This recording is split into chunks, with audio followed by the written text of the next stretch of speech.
minutes ago, Roshan Abhisinghe was down there with the two captains and the match referee for the all-important toss. It's toss time at the Dubai International Stadium. I got the two captains, Sipi Rizwan from UAE and Nurul Hassan Sohan, the captain of Bangladesh, and also the match referee, our good friend Graham Lebroy. So as the home team, it is Sipi's chance to spin the coin. Heads is the call. It's a tail. So Sipi, you have won the toss. What do you plan to do? Yes, sir. I would like to bowl first. Any reason for that? No, so you know that dew comes later. That's a factor which we have to take into consideration. So hopefully we'll have a bowl.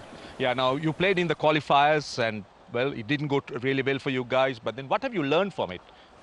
The good thing, positive, is that I won the toss, which didn't happen in Asia Cup. Okay. Yeah. Having said it, on a serious note, yeah, we have learned from the mistakes. We have worked on areas which we need to excel. So we'll try to put that into practice, and we'll have a good outing, inshallah. Yeah, you like to talk about your team? Yeah, Ayan Khan, 17-year-old kid, makes his debut today, and Kashif Daud misses out, Ahmad Raza misses out, Ali Shan Sharaf misses out, and Kashif Daud misses out. All right, all the best. Enjoy the game. Thank you, sir. Sohan, what do you think you would have done had you won the toss? No, we will bowl first, but it seems looks good wicket. So it's a new look side for you guys. Seniors not here. So how do you look at your team? No, you know, the teams looks very young, and all the good. I think our fielding side will be very good, and the boys are very keen to play, and hopefully the wicket looks good. So hope for the best. Yeah, any areas that you're looking to improve here after the Asia Cup? Yeah, you know, playing match in here always there is a good wicket, so it's good chance for us to go before the World Cup, and we have New Zealand series after that, so it's a good practice for and good matches. Yeah, tell us about your team today. Yeah, the few changes from the Asia Cup, you know, there are a lot of changes, and hopefully the best probable team is playing for us today. All right, all the best. Yeah, thank you. Right, the news from the centre is that Hong Kong, what am I saying? UAE, I beg your pardon, has won the toss, and they will be bowling first. Roshan Abhisinghe has got Hong Kong on his mind. Maybe he's going there on holiday. That is the magnificent trophy that these two teams are playing for. The first one, of course, mentioned earlier today, is going to start soon. And in a couple of days' time, we have the second one from this magnificent stadium. So we have a look at the starting 11 and what was expected. I think unexpected rather was Nurul Hassan Sohan, the keeper, batter, skipper, is going to open up with the Liton Kumar Dashwell. Afif Hussain can be a bold striker of the ball. Mehdi Hassan Miraj pretty good with the ball and the bat. And it'll be interesting to see if Mustafizur Rahman can create the fizz that has foxed a lot of teams around the world. Shabir Rahman, he's just coming into the T20 fray. And the bowlers, the pace bowlers will fancy themselves on this nice track. Has got a lot of carry. So Nasir Mohammed is a man who always gets wickets early in a T20 innings.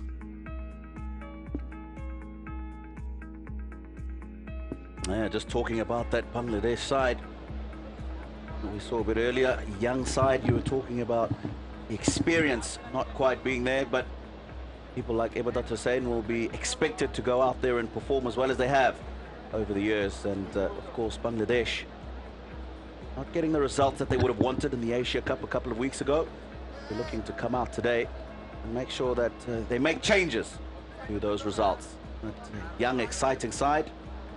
Looking forward to a spirited performance from them. Well, the UAE team will be trying to just produce the goods and put up a fight. I think they'll be looking at really making the Bangladeshis sweat as much as they can, and they've got a captain who was quite funny at the toss, actually. But they don't need to be funny. They need to be in a proper focus when they go and play against a much stronger team, on paper at least. So they've got their work cut out, but I'm sure with the home advantage and the ground that they know so very well, they're going to produce the goods and put up a good fight. We expect a good match from these guys. Young side, spirited side. They'll be looking to get some good performances out there, and they were out there earlier.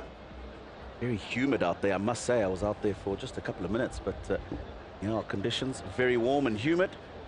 But they were just going through their paces a little bit earlier on. They'll be looking to get out the blocks and put in a good performance today. UAE partisan crowd. It's A lot good. of Bangladesh shirts. Yeah, a lot of Bangladeshis working in the United Arab Emirates, and they've come here in numbers. It's good to see the support for the team, and there's the team. All smiles for the group photograph, and they'll be looking forward to this match. This gives them the opportunity to play against United Arab Emirates, who are an upcoming side, who they'll also fancy themselves, and we expect a good game here today, Tino. No, we do. Of course, preparations and what will be on the mind of the teams is the World Cup, which is, of course, starting in Australia in just over 3 weeks' time. So these matches are crucial, Shamim. It's going to be interesting when you look at both sides. Are they looking to just give an opportunity to all the players in the side, or are they looking to pick their best sides and give those guys a fair run before they get to Australia for the World Cup? Just having a chat earlier in the middle to Amir Raza, he was talking about they will be leaving for Australia as soon as this competition's done. They'll have a few practice matches there before the official ICC World Cup warm-up matches. So nice little period for both sides really to get themselves prepared for that World Cup. Well, United Arab Emirates in 2022, that's what they've done. They've won 7 of the 11 matches they've played, lost 4. That's a good record. Might be against comparatively weaker opposition, but any kind of win in a game gives you that spirit of bolstering yourself up and preparing yourself for bigger teams. Indeed. The importance of these matches. Bangladesh haven't had the greatest of times. In 2022, 10 matches that they've played, only managed to win 2. Lost 7 of those. 1 of them didn't have a result. So it's going to be crucial for them in these 2 matches anyway, Shamim, to make sure that they give a very good account of themselves and just get the morale and the excitement that the team needs. Absolutely. I think you've hit the pin on the head, because morale boosting is one of the things they'll be looking at. I think they've been at a loss in terms of mental resilience in the recent past, which is reflected in the way they've performed in the middle. So I think they really need to bring out their best, play their best game, and United Arab Emirates will make them work hard for it. Little chat and some thoughts and some prayers, and they're all getting set for this what should be an interesting match in this fabulous stadium here in Dubai. The ring of fire around us, it's there you go, and it'll brighten up. You can see the lights all around, very different from other grounds where they have the floodlights on different towers along the ground. And the Dubai International Cricket Stadium stands out in that respect. Such a lovely ground. It's lush outfields, and the pitch is looking good, and the batsmen getting ready, but the persons who are officiating in the middle, they're coming out now. Yeah, today's standing umpires. And of course, the batsmen will follow, as will the fielding side. Yeah, Rahman elevated to top of the order. Will be joined by Hadi Hassan. Is that something of interest to you in particular? I've never seen him bat that far up the order in T20 internationals. No, yeah, this is a bit of a surprise. We were all pondering and what the opening pair would be, and this is something out of the blue, seriously. So trying different things, but somehow I feel all this experimentation that's been going on with the top order, with the opening pair, has not really clicked. So they're still searching, and hopefully it's going to fall into place sooner than later, before the main tournament starts, the T20 World Cup, which everyone's looking at right at this moment. They're all settling down now. Got Mehdi Hassan, Miraj, Kabir Rahman. They've opened in the recent past, and Shabir can get you off to a quick start. Just warming up there, the bowler, as the fielders get into position. There's the non-striker, Shabir Rahman. Mehdi Hassan Miraj is going to be at the striking end. Shabir. There you go. His figures: 46 matches, 951 run, and that strike rate, That's where a lot of the Bangladeshis falter in terms of really being attacking. You need something like 130 plus consistently. 15 matches for Mehdi Hassan Miraj, 132 runs, and similar kind of strike rate. So both these guys have a point to prove. They've got the opportunity. They've got a wicket where the ball's going to come on very nicely. So initial watchfulness and then maybe start playing their strokes. Junaid Siddiqui will be opening the bowling. 25 matches, 29 wickets. Economy of 7.42 and a best of 4 for 12. Generate good pace behind the ball. Slip in, backward point. Extra cover. Straightish extra cover, mid-off are the fielders on the offside. In the circle, third man. Now on the leg side, mid-on. 45 and a deep backward square leg on the boundary. Right, so just about ready to go. Just deviating down the leg side, easily pushed away. More of a ball coming onto the bat rather than the batter trying to hit it. Just getting a feel of things, which is good. It's always good to get your innings started. Get off the zero, it just releases that little bit of pressure which builds up when you start an innings. Indeed.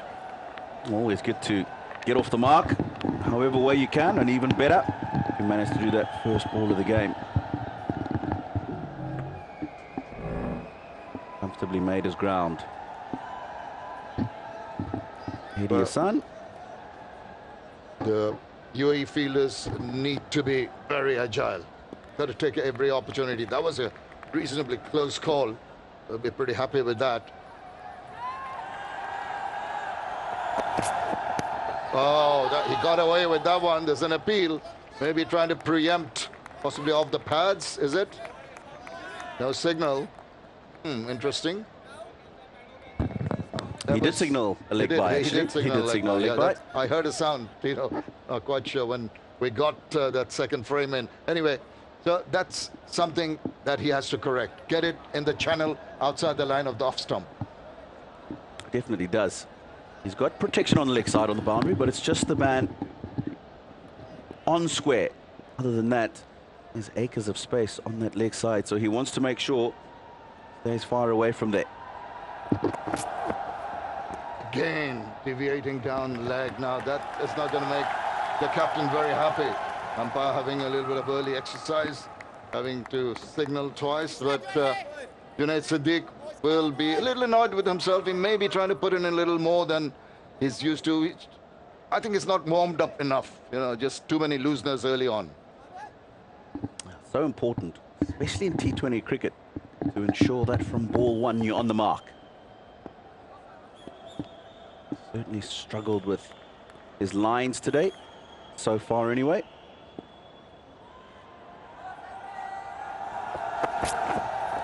Oh, that's a good comeback. Just a little shape away.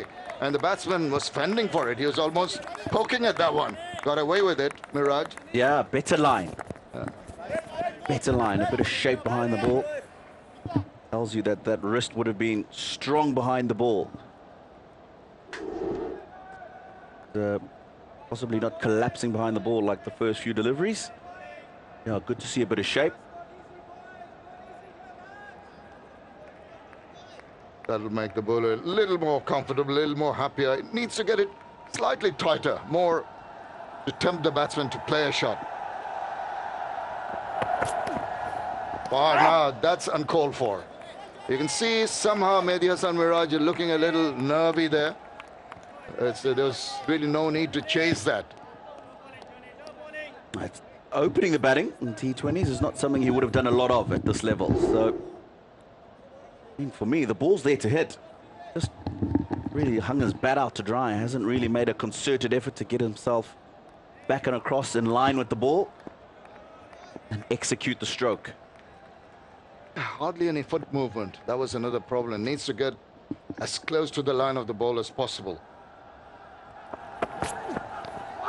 Well, he's sort of putting all the pressure on himself. But I can't understand this. The first over, the ball's moving a little bit towards the offside. He hardly moves his feet, just hangs his bat out in the air. That's going to bring him trouble. Man, this is a time where his partner really should be going and having a chat with him. All right, early doors, you've seen that he's getting that ball to shape away a little bit now. As I say that, they're actually just having a bit of discussion between the two of them. Now, that's good.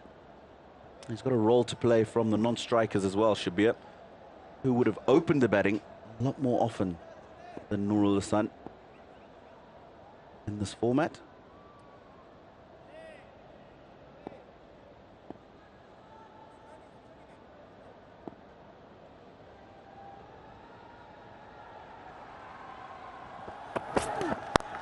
Oh, that was short and it was just pulled away. That's gone the car corner way for the first boundary of the innings for Bangladesh, and we come to them the first over, 7 without loss.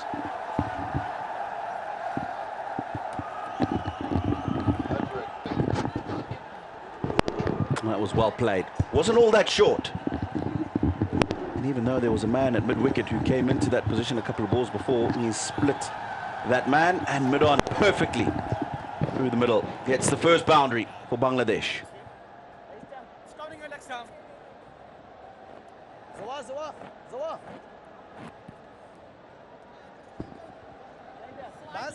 A little bit of a nervy start first up, but the last ball was put away with quite a lot of authority by Mehdi Hassan Miraj. Has moved on to 6, and the team total to 7. Bangladesh playing in this first T20 international of this 2-match series against the United Arab Emirates here at the Dubai International Cricket Stadium.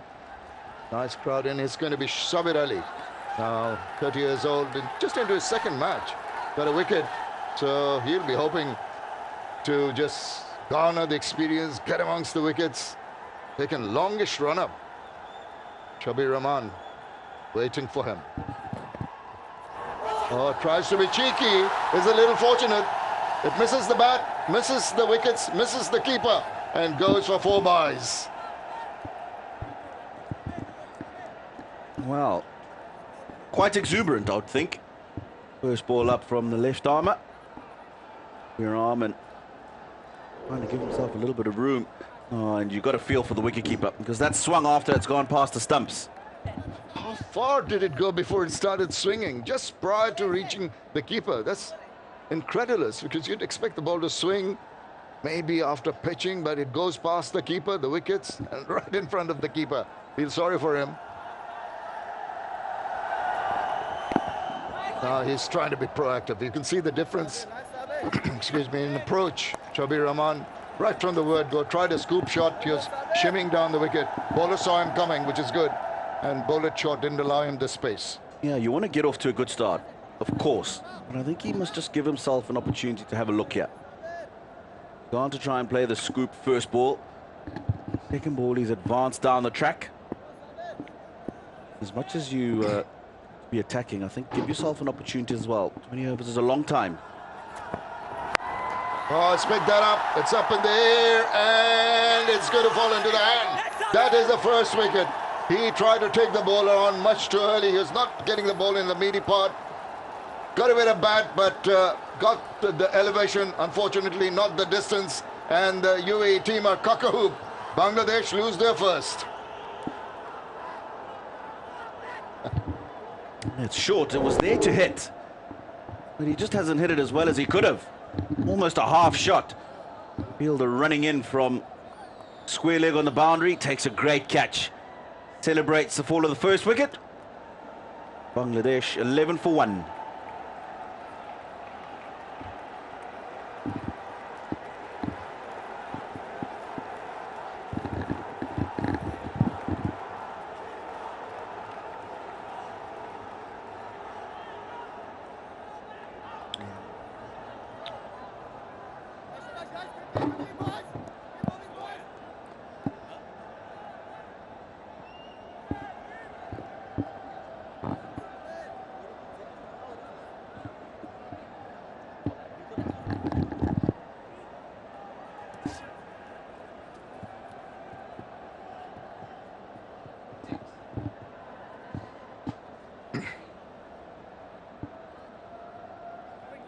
Liton Kumar Dash comes in after the fall of Shabir Rahman's wicket. A lot will depend on how Liton plays today. He's had to come in early, fall of the wicket in the second over.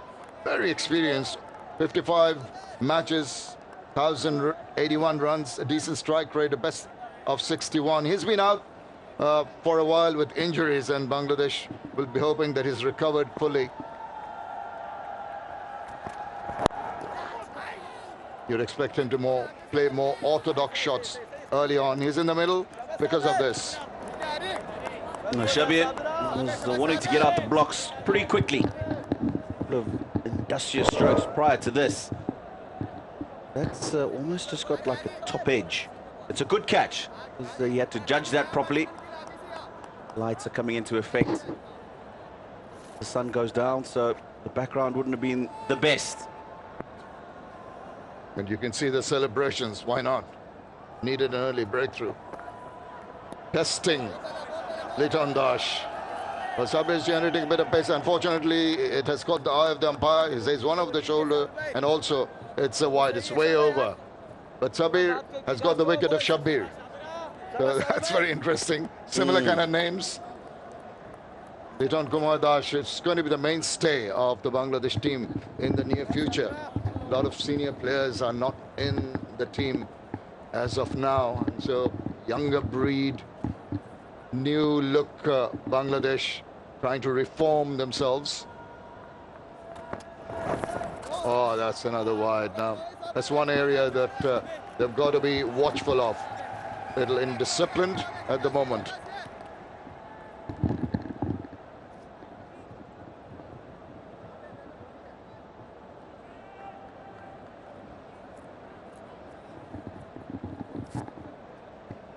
Yeah, Liton Dash has been very impressive for me over the last couple of years. Felt earlier on in his career, it just took a bit of time to start to kick on, but he's certainly done that. As you say, important cog in the Bangladesh batting team going forward. Sliding down the leg side. Now, has that come off the pad? He managed to get some bat on it. Looks like he's got bat and will get the first boundary, Liton Dash, of his innings. Well, that's a freebie, isn't it? They have been struggling with their lines. Both the bowlers, this one deviating down the leg side. And just a little glance away. Comfortably done by Liton Dash. At least some of the nerves, the pressure that has built up with the loss of the first wicket. He's not happy with that. But Bangladesh could do with the runs. They've gone off to a pretty decent start, thanks to some erratic bowling. They've also lost a wicket. You've got to take that into account. Yorker, good ball, dug out. Had to come down quickly on that one. And a quick run taken. Good response from his partner at the other end. And at the end of the second over, Bangladesh are 18 for 1.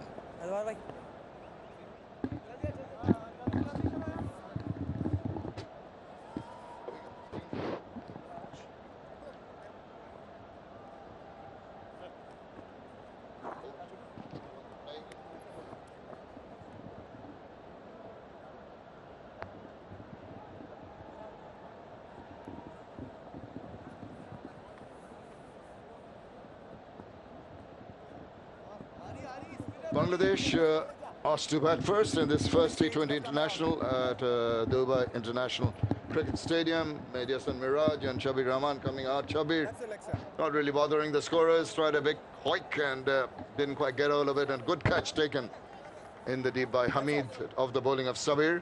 This is Ayan Khan, right arm off break. So we're seeing a change immediately in the third over. And how much help is he going to get off this track? We know that pretty pacer friendly. There's good carry and bounce on this wicket. What can the offie produce? An interesting call. CP Rizwan, left arm spin into the attack. That's the third over. Outside edge. No slip in place. 4 runs. So we're told that his offie actually his left arm orthodox. So just need to correct that. Ayan gets that first ball, not quite gripping, backs away. You know, it was not the controlled shot you'd expect. Just got the thick part of the bat. Oh, he thought he thought he had his man there. He's making his debut here, Ayan. the left arm orthodox, brings in the slip in position, but after the horse has bolted. Too little, too late. You would have thought early on, you want to get that slip in. There's an opportunity to get an early wicket, to get another.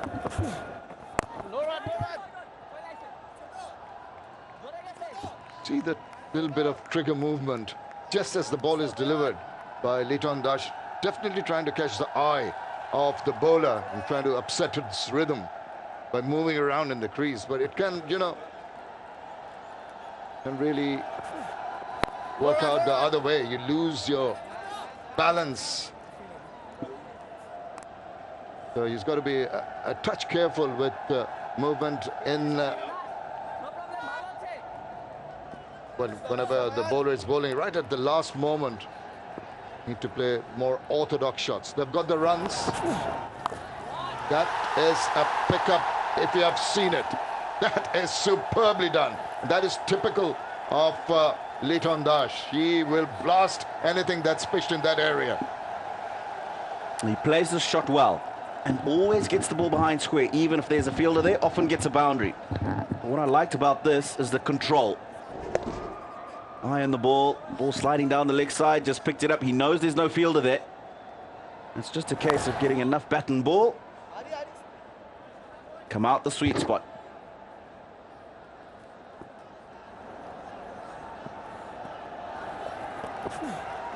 And he goes off, now it's high in the air. Fielder is trying to get underneath that one. Is he going to get to it? He has done it. He seems to have hurt himself, but he has managed to grab on. Once again, hands on head for the Bangladeshi supporters. Liton Kumar Das, after that first four, trying to blast another one out in the process. He holds out. Big strike by UAE. Yeah, no need for this. No need for this. He's just got a boundary. And I'll tell you what, that is a very good catch. I think he's banged his head on the floor, unfortunately. But Liton Das, he's given that away. He's gone for 13 in just 8 balls. Bangladesh, 26 for 2.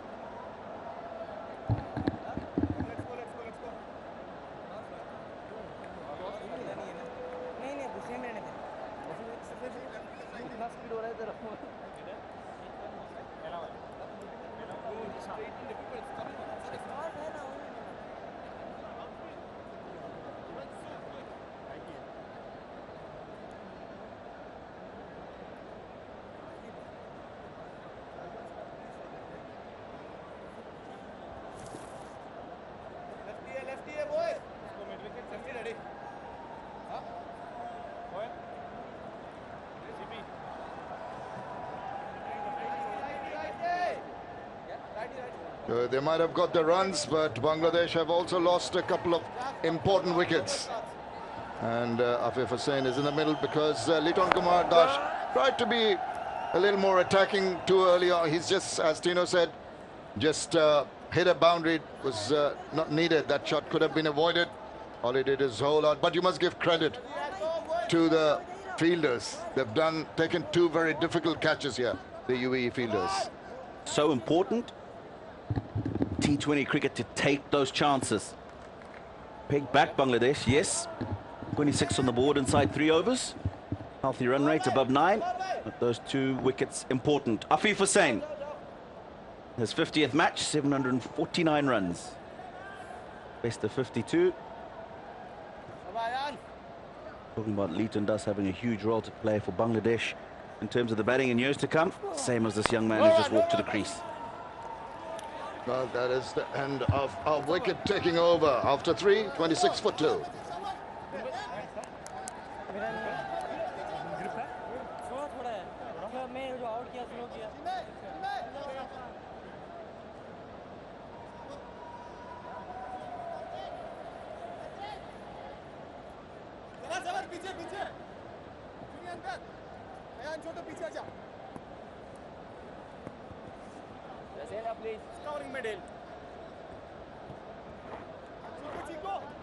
All right, this Sky Exchange Cup is going all around the world on app and web at Atrangi, app and web, MX Player India, Ulu app and web, recast, social media. We've got the Atrangi YouTube channel and a lot of other places. It's going to GTV in Bangladesh, I understand.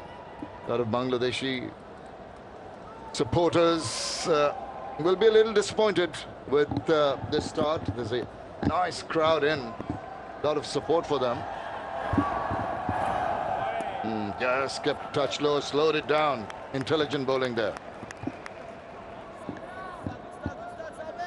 Shabir Ali showing us his exploits and the other deliveries that he's got, which you need at this stage.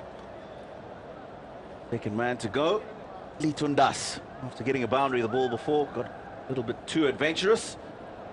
Picked the wrong ball to try and go over long on, got a leading edge. No need to get carried away. Just that kind of attitude. He's come back after a while, not quite getting into rhythm. Even before that, he tried that big hoik. That's good ball. Sabir has not really allowed the batsman to get on top of him. Kept a tight leash. He's earned that wicket of Shabir Rahman. And at the moment, you see Afif Hussain telling his partner, trying to slow the ball down, roll his fingers over the ball. From where you remove?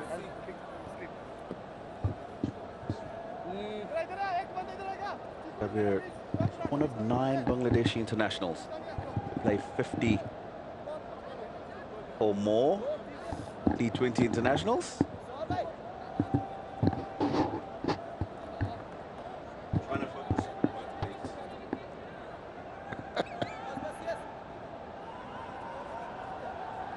Sabir making the Bangladeshis work hard for the runs. Another good ball, just the back of a length. Works so well. It puts the seed of doubt in the batter's mind. Whether it go forward or go back, stands his ground. Is forced to play a defensive shot. Now, on that drop of that second wicket, opportunity for Bangladesh just to put a little squeeze here. What he's done so far in the over is exactly what they need to do. Don't get carried away. Get the ball in a good length area. Force the Bangladesh batsman to try and get the ball away. Oh, outside edge, I think. Yeah, sorry, Tino. He did manage to induce the edge. We'll see that. Just falling short. The speed of the ball not allowing it to carry on to the keeper. There you see, induces the edge, is following the ball and just, tantalizingly close. He thought he had his man, but not quite. Shouldn't have rolled the fingers down the ball. Maybe he wouldn't get an edge then. Exactly. Maybe would have carried through to the keeper, but that's well bowled. And I'm liking this over. Shamim, a couple of wickets early. Got to make sure that they just tighten the screws now. Now, as we praise the bowling, he goes and bowls a wide down the leg side. That happens, doesn't it, more often than not? Yeah, looked like he was just trying to get that ball pitched up and get some shape into the right-hander.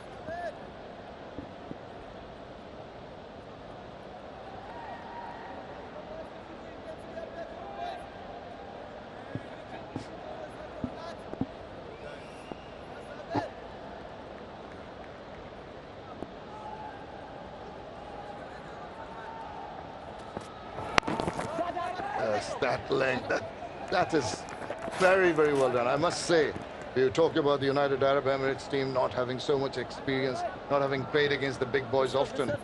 The resilience they've shown today, the discipline and the good catching really impressed me.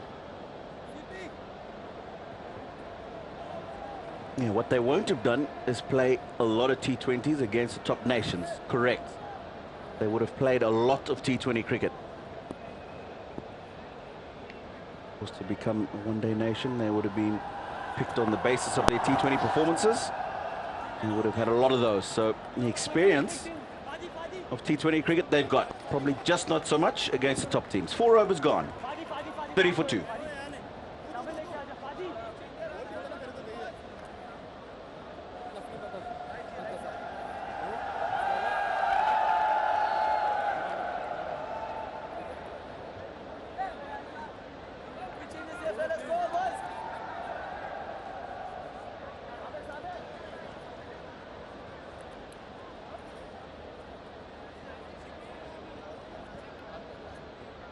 We were talking about the inexperience of UAE, but look at what Bangladesh have done in 2020. Strike rate leaves a lot to be desired. 111, that's the lowest. And also average wicket lost, that is 2, and that is the highest. These are 2 numbers that they want to rectify very, very soon if they're going to make an impression in the immediate future. Made reference earlier when we saw the strike rate of Shabir Rahman, 120. But they really do need to address that in T20 cricket. Well, that's played very nicely. A lot of confidence, wide enough of that squarish third-man fielder. Much joy for the crowd here and much relief for Mehdi Hasan Miraj, who was struggling a little bit. He was bogged down a couple of deliveries, but this one was a good one. Yeah, with given. Looking to swing the ball back in, but it started too wide, too short. Played into the gap. And Mehdi Hasan, early boundary in the over. Yeah, this is the opportunity they should be waiting for instead, because they've lost a couple of wickets. You've got to be a little wary, not too far behind on the run rate. And yeah, there's a 4 and a single, which is good. It's what they require to keep the scoreboard rotating, not build up pressure on them. But I don't think they're in a position to take the attack to the bowlers now. There have been a few good deliveries that they have to be wary of. They wait for the bad ones to come along. Zawar Farid's career, best of 1 for 18. Just into his 13th match, 3 wickets. Looking to get a bit more, but I've liked the look of him so far. A bit of shape into the right-hander.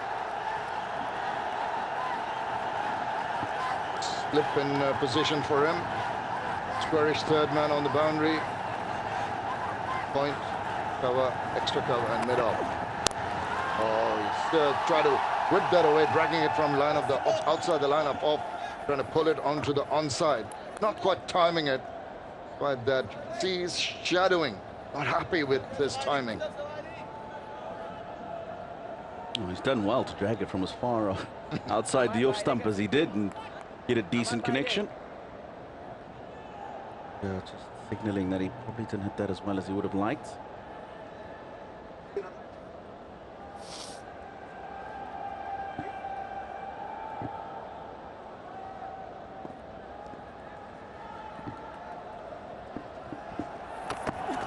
Down the wicket, gives him the charge now. That's gone flying, and that's taken.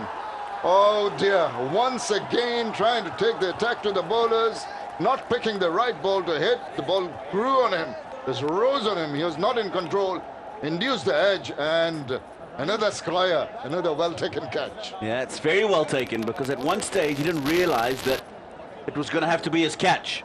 You'll see his reaction here. In the beginning, he thought that was going a bit further back and then realized he's got to go and get it. It's a good shot. I mean, it's a good catch. You'll have to think again about the shot that he's played, Mehdi Hasan Miraj. Another wicket falls for Bangladesh. He goes for 12, 35 for 3.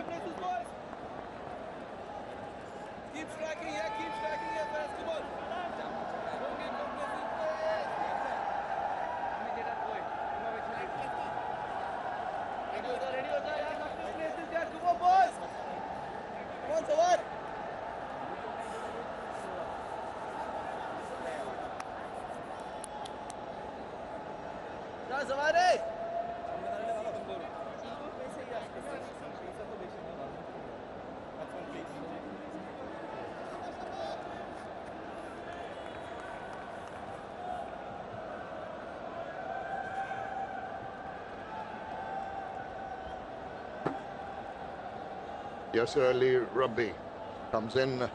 He's got his work cut out. Just a few matches. Second one for him. Hasn't got too many runs, but you can see he's a burly guy. He has done well in the local league, the BPL. T20 is the format he likes. He's been out with injuries also, injury concerns in the recent past. Let's hope that he can show his worth here today. Bangladesh need his performance. Oh, that was gone. Very wide. Yeah, Rizwan's not happy with that. Looks like he's tried to get the away swinger here. It's gone horribly wrong.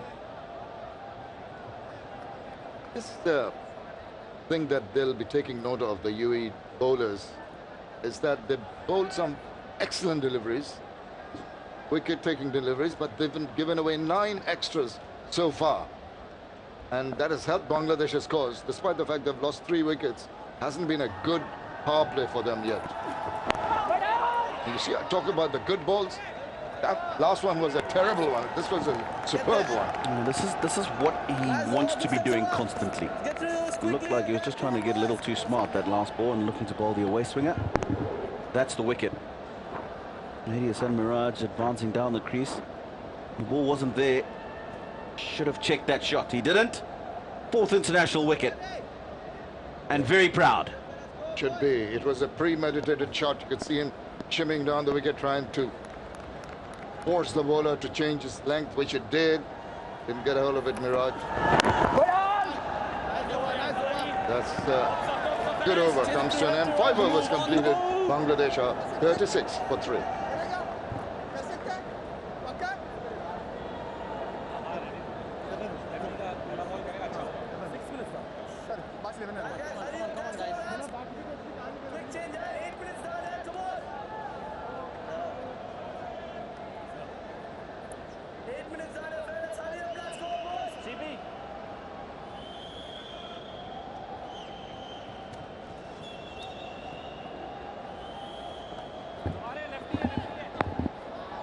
Six for 3, and not looking too good for Bangladesh.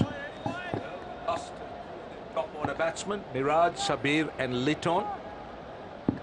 Afif and Yasir in. Now Afif is a very exciting young player. I've seen him bat. I do remember he played in that Asia Cup that was over just recently. And that was just dragging from outside the off stump. I've been impressed, Neil, with the bowling of the UAE bowlers, and particularly the way they have taken pace of the ball, the extra bit of bounce, and the left-arm spinner was also looking good. And this is a very, very impressive UAE performance. No doubts about this, Roshan. This side has one big advantage that the opposition side doesn't, and that is that this is their backyard. They train here a lot. They played a lot of games here. And mind you, again, a swing and a miss there. This UAE side has so much of good-looking players. Now, I did see them in Oman. They were disappointing, obviously, because they just couldn't get through to that main Asia Cup, and most people were backing them to get there. It was a bit of a surprise as far as most watching, because they look the most experienced and the best suited, lineup that they had. But in that lineup, there have been a few players that I've been very impressed. The leg spinner, Karthik Mayappan. That's the first name that I remembered. Then the opener Suryo. Chirag Suri. Suri, yeah, another good player. Swung away on the leg side. And that is also taken, is it? It's dropped. Goodness, how are they picking the fielders? They're hitting those short deliveries straight to the fielders. Now, he had plenty of space. He could have waited for it. Now, just take a look at it, where he's striking. And look, he could have even hit it in front of square. See, he couldn't play it behind square because it was close to him on the off stump. Right. But he had time to play it in front of square. How did he pick the fieldsman? Well, I think the extra bounce is probably beating the batters. They're still waiting for the ball and anticipating from this length, the ball probably will come at a particular height, but this wicket has this bounce. If you work hard, if you put that little extra effort, bend your back and bowl at that back of the length region, you will get that extra bounce, and this is what has been troubling the batters that we've seen over here. Again, this time, only a single. Yeah, the length they're bowling, just back of a length, and I've been impressed with these fast bowlers of UAE. They've, as you said, they've got a lot of bounce. Some of them really hit the deck hard, and the fast bowler who got that wicket the previous over, Farid, he appears to be fairly sharp as well. Seemed to sort of surprise the batsman with his extra bit of pace and bounce. So this looks a good unit, I can tell you, because they've, of course, we do know that this Bangladesh side is a new look side, lots of new players, but let's not forget they're Bangladesh.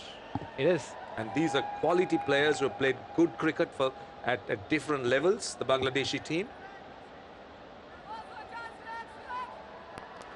Straight back. What wonderful timing. Well, not a great bat lift because that was more or less with a short arm jab. He just hit it along the ground. Brilliant timing. This young man excites me. Oh, well, yes, he is. Beautifully played there. Great timing onto the shot. And you can't really do much when a shot is hit in this fashion. It was a punch, wasn't it? Really hit hard.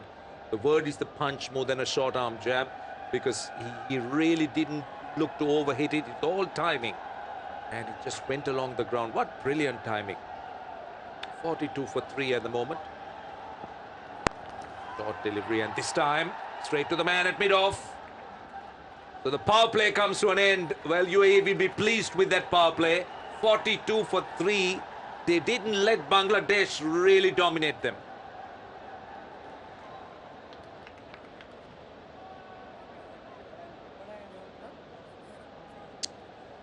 .42 for 3 at the moment.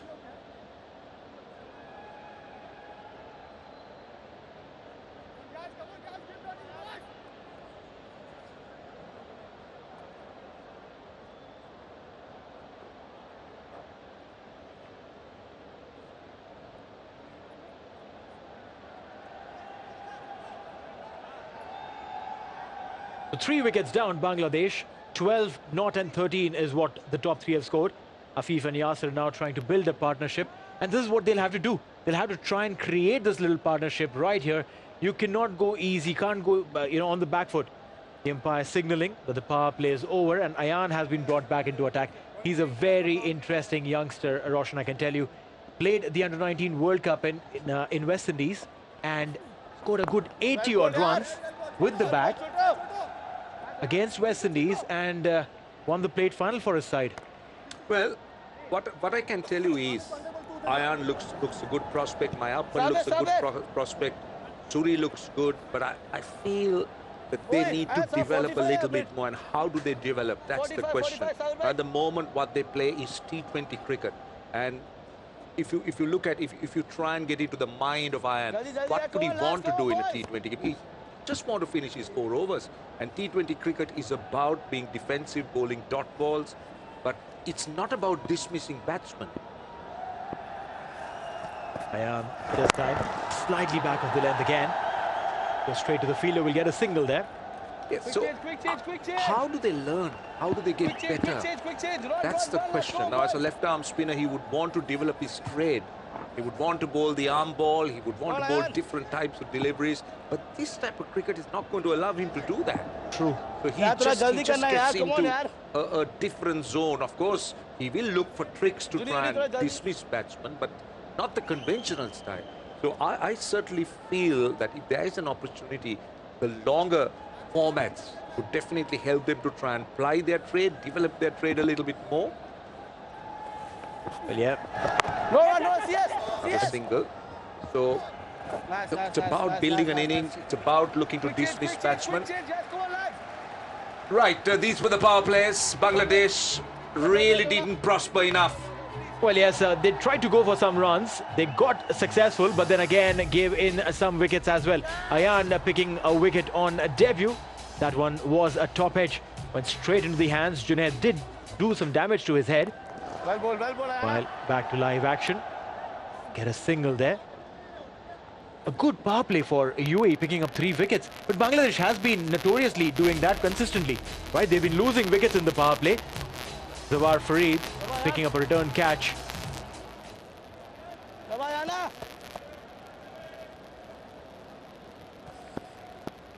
Bangladesh seem to be making a habit of this thing, losing 3 wickets in their power plays. 3 out the 4 times. Very nearly. That could have been wicket number 4.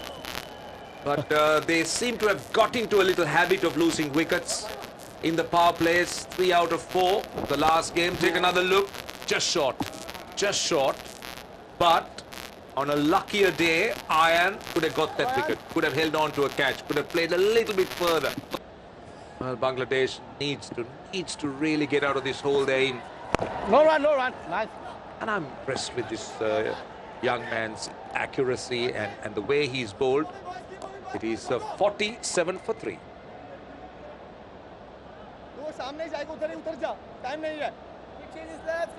60? Team adjust करना पड़ेगा तेरे को साबर को कितना minute साबर को उधर तू कर जा अंदर बुला यार someone has to go back Hari 17. Yeah, 16. where's the sweeper which is the next one you need you don't want to make it obvious.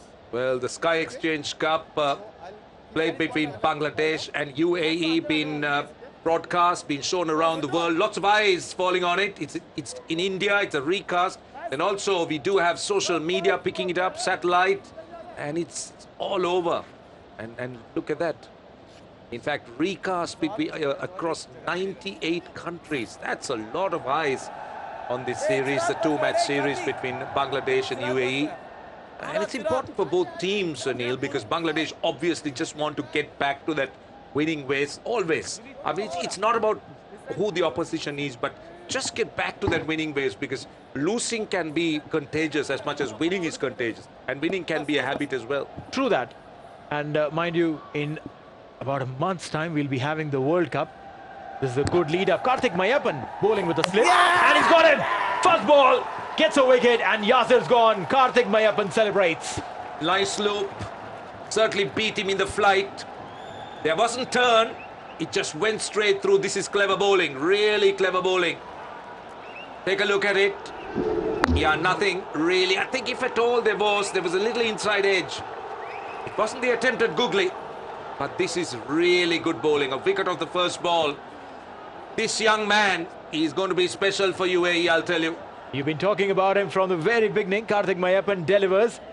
This is Yasir. One more wicket gone. 4 of 7. It's 47 for 4 Bangladesh.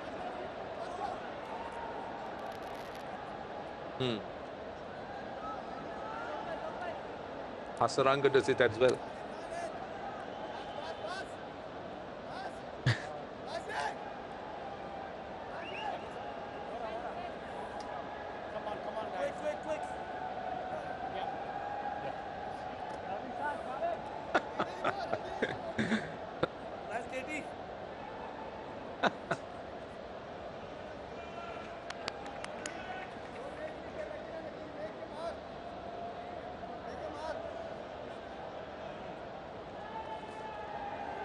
Right, so we're going to see the second ball of Mayappan.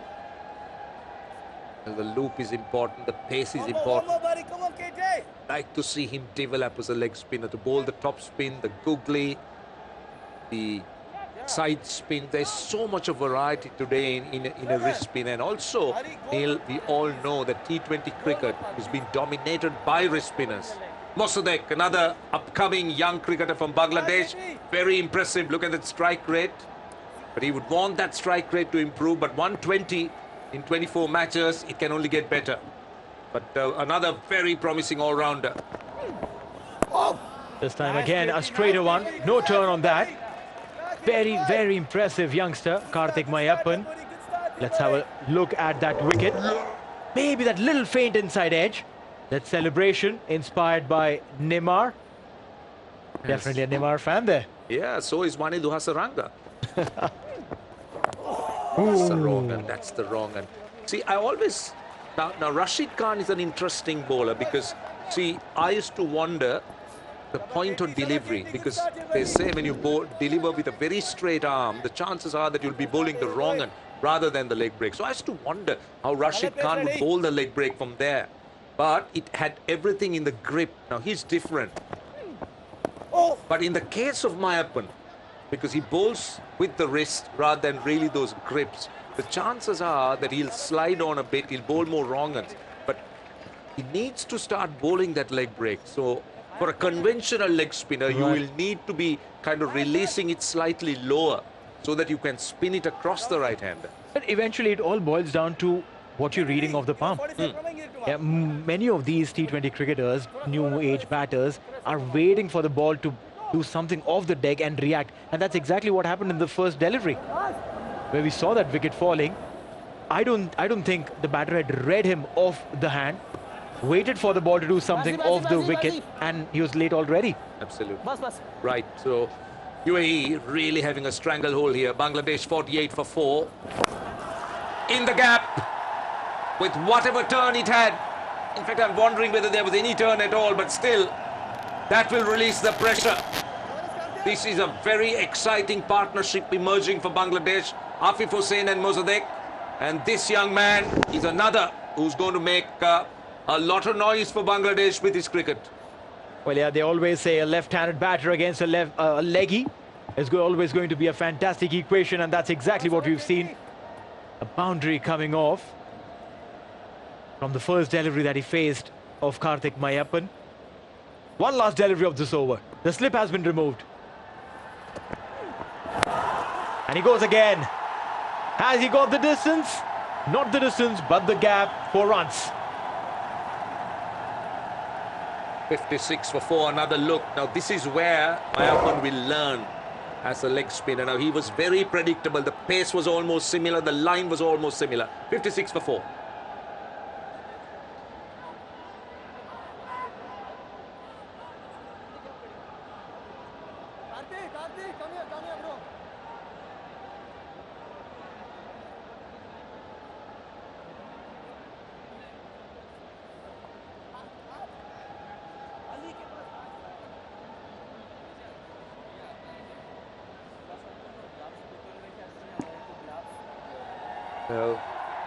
Well, those buildings don't look really big, not big enough. Maybe just one of those red bricks in those power plays, the 11 run over.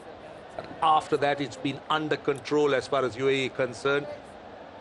Not similar to the buildings we see in UAE. We see a lot of skyscrapers here, but those buildings are pretty small. They're basically the buildings of old Dubai, where you see smaller buildings. They're probably coming towards the newer Dubai in some time. Right, so we might see that happening as the game progresses. 56 for 4. Now Siddiqui is back. Now he's the only bowler hasn't got a wicket other than the rest. Now everyone else did get a wicket in their little spells so far. He's been wicketless. Yeah, but then again, he is someone who can change the game at will. A look at the projected score. If they go at the same pace, Bangladesh will score 137 at 9 and over from here on. 163, I think they'll have to look at the highest column. 11 and over, get 186.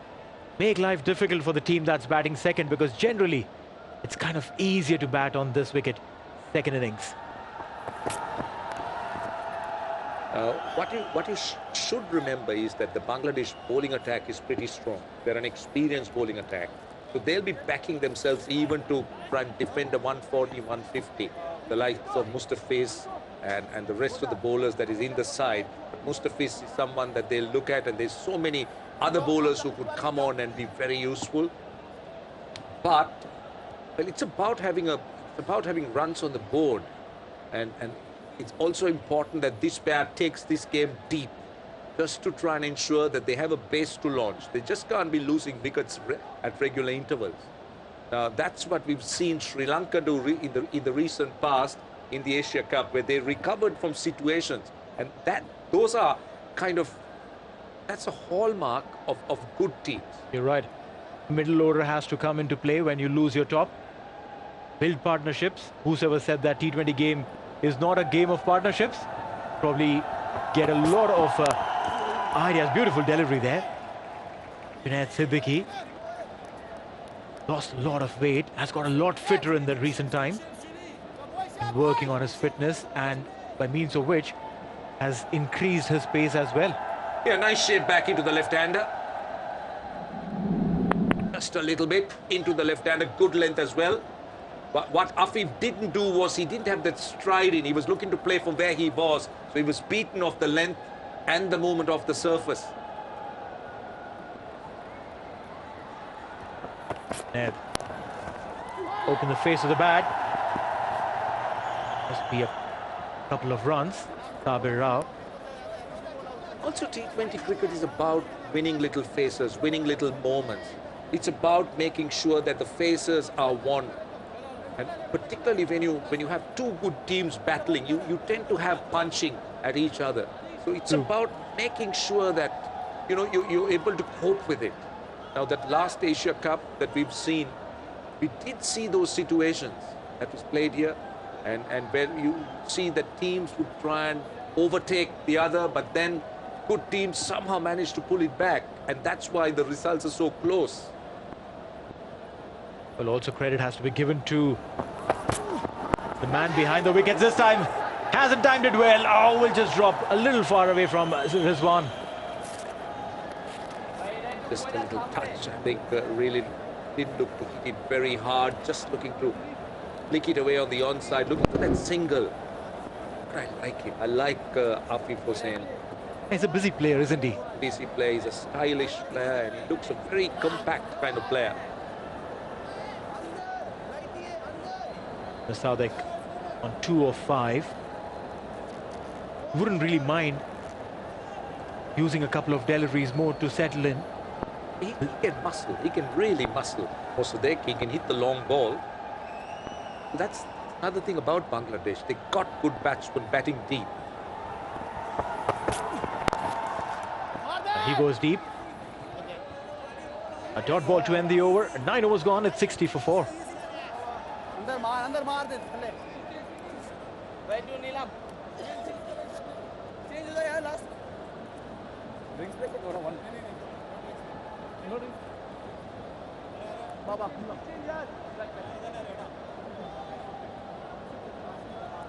Quick change, run it through, boys.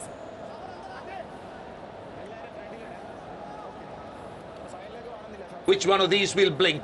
UAE hasn't won a game here, and Bangladesh too haven't.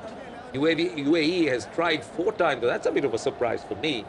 Bangladesh twice and not once. So which of these two will blink first is the question.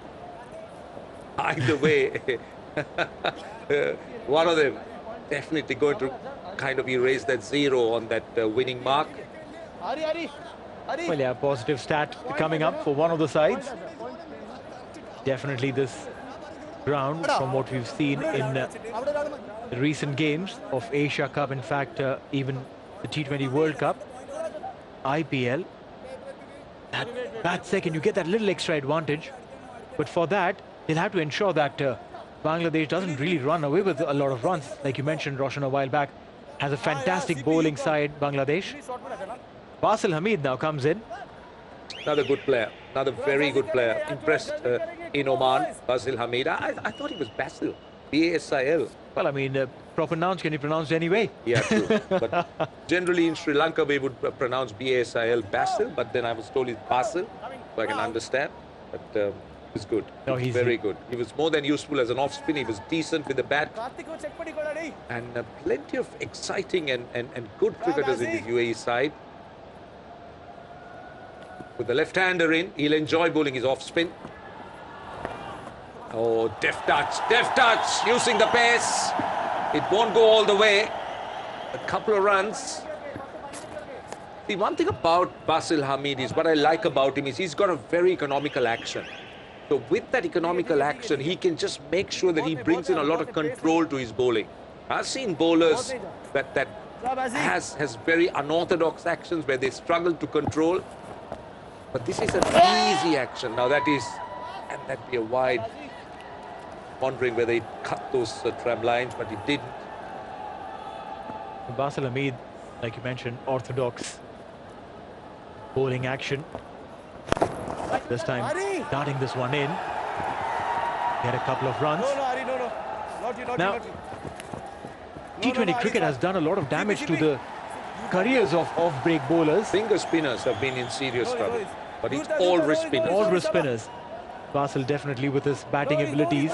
And not just that, he's a fantastic fielder as well. So he's one of those guys who'll save your side at least 10 odd runs every day. Wouldn't mind having him come in and bowl a couple of good off-break overs while the lefties are batting to get a single. See, that's poor fielding. That's really poor fielding. I love the batsman to come back, but those little things, very important. Just letting Bangladesh get on with that momentum, so important. You need to do those little things right. Cut off those extra runs, cut off the singles. Just can't afford to be loose. It could have been just 1 run, but it has an impact. It creates that impact in the batsman's mind, the batting side's mind. Well bowled. Going wide, that's going wide. Now he's lucky. It was not called a wide. Really wide of the off stump. And also spin. turn and so wide outside the stump. Last ball off. Cheeky there, very, very cheeky. Afif announced his arrival 3 days in advance that this is the shot I'm going to play, and Basil pulls off. Modern day cricket, all of this excitement. And now the batter gives in. That's tit for tat. That is tit for tat.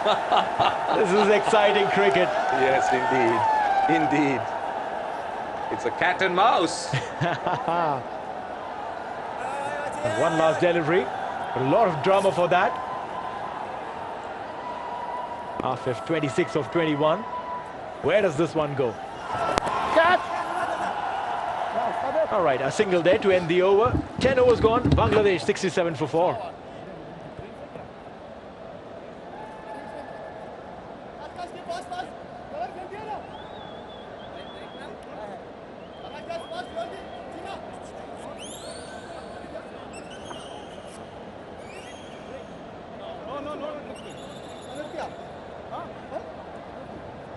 Okay, guys, sorry. Keep on.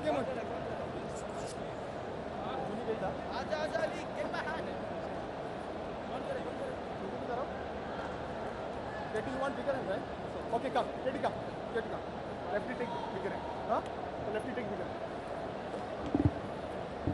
hand. 67 for 4. Quick changes, yeah, come on, yeah. UAE will be quite happy with proceeding so far.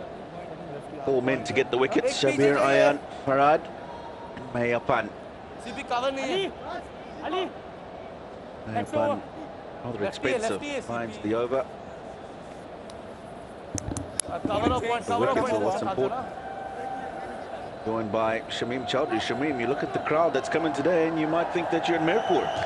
Could be, but I'm afraid, despite the fact that they're seeing themselves in the big screen, they're not going to be too happy what has transpired in the first 10 overs. Bangladesh should have got more runs. They're going to have a big job ahead of them in the next 10 overs to put up a score that's going to make the UAE team work hard for the runs. So very crucial next 10 overs. They want to hang on to the wickets, and they want to ensure that Afif and Musaddiq Hussain build up a good partnership.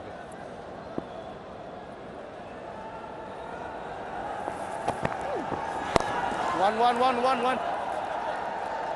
This man will be key. He's Hussain. He's done it so many times for Bangladesh. Backs against the wall, keeps the innings together, makes sure they get themselves either over the line if they're chasing to a total that's competitive, and they will be able to defend. And he'll be depending on Musaddiq Hussain, because Musaddiq has done well in the recent past. He's come back after a hiatus away from the main team for a while, and once he's made an impact, and Bangladesh need him to just carry on, just staying there and getting the runs. Very compact player, as you can see. Doesn't play flamboyant shots. He controls his shots very nicely. He has the big shots. He times the ball well. That is his forte.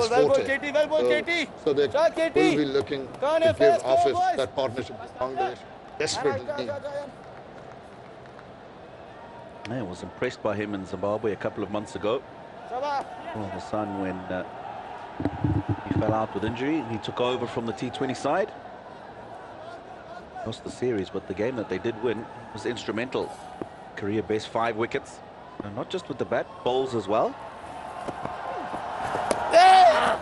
He's trying to be cheeky now. He's appealed. Is umpire going to be interested in that one? Trying to guide that one. Yeah, now the keeper was quite animated. He felt like he had got a stumping there.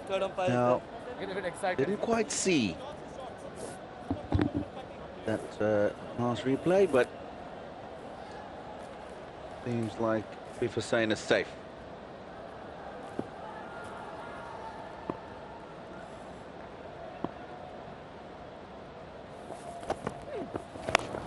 Oh, that's big. That is very big. We know that Afif Hussain is strong over the onside to the spinners. A typical example, that. Absolutely.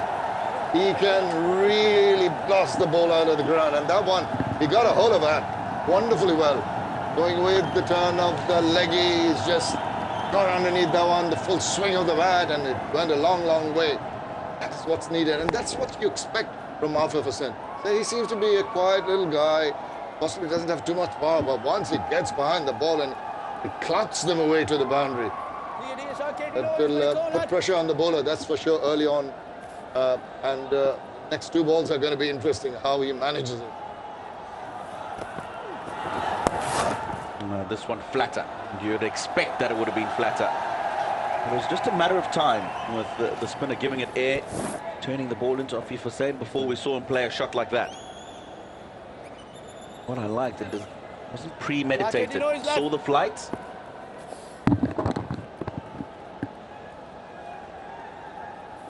Oh, it's moving around. Oh, that almost got fine of the man at 45. See this, Tino, a couple of occasions earlier, and even then trying to upset the rhythm of the bowler with the trigger movement by the batter. Have a look at the projected scores now to reach 160, which would be a decent total, because we have seen big scores in this wicket in the previous two games. So that's what they're targeting, 9 and over from now on.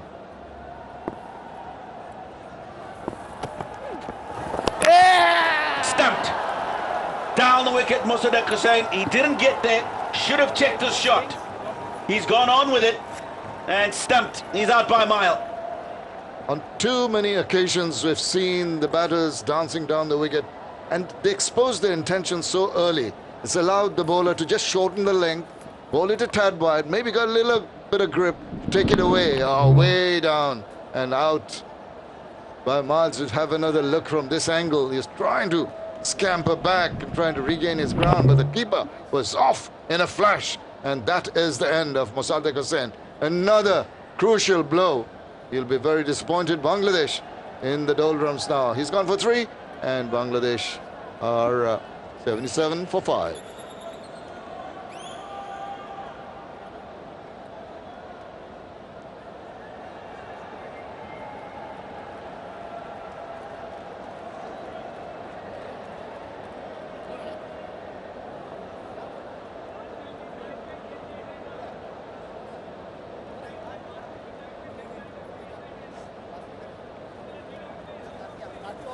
Last.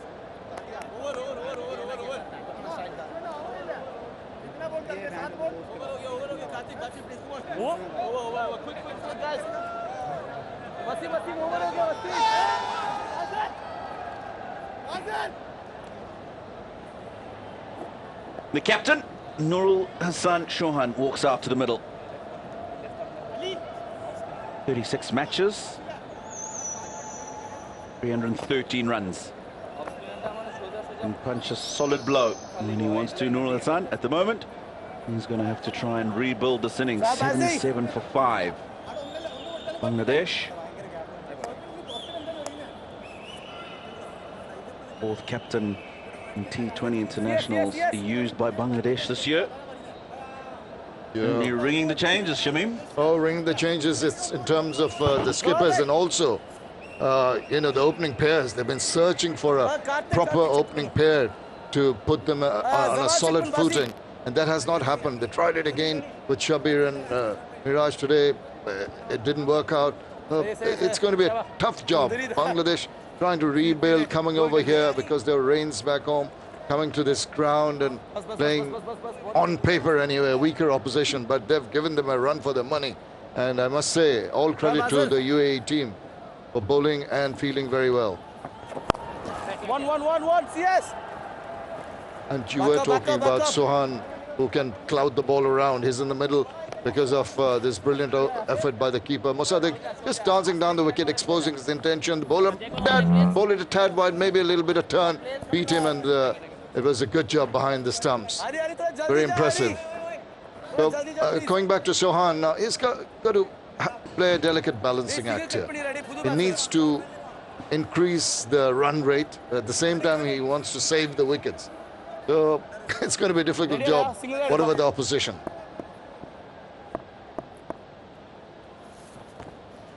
Oh, well bowled, Baz. Well bowled, Baz. Yeah, it's going to be a tough job. Well, Sohan, what he'll want to do is make sure that for now he builds a good partnership. And they try and get themselves as close as possible to the end of the innings. And then he can start to throw his willow around. No, Kitty. But no doubt, if it's his day, he can certainly hit a big ball. He sure can.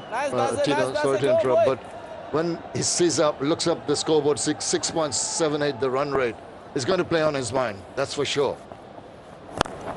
And some tight bowling is going to build up the pressure, opens his account with a single. But always, as a captain, you've got that extra pressure on you to ensure that the team reaches a position where they can at least make the opposition work hard. This man, I think, holds the key. Next to bat. There you go. He does indeed. Men to come. Mohammad Saifuddin can give it a good clout as well, but not much more other than that. So this partnership crucial. Once again, Afif Hussain just backing away, and in the process, Hamed is trying to bowl it a little wide, but much too wide, gets that extra. That's been the reverse in operation, not quite getting hold. Despite that, it's gone fine because of not the correct connection. The timing with the bat, it didn't travel at the speed it would have gone to get to the boundary. But any run is important for Bangladesh now.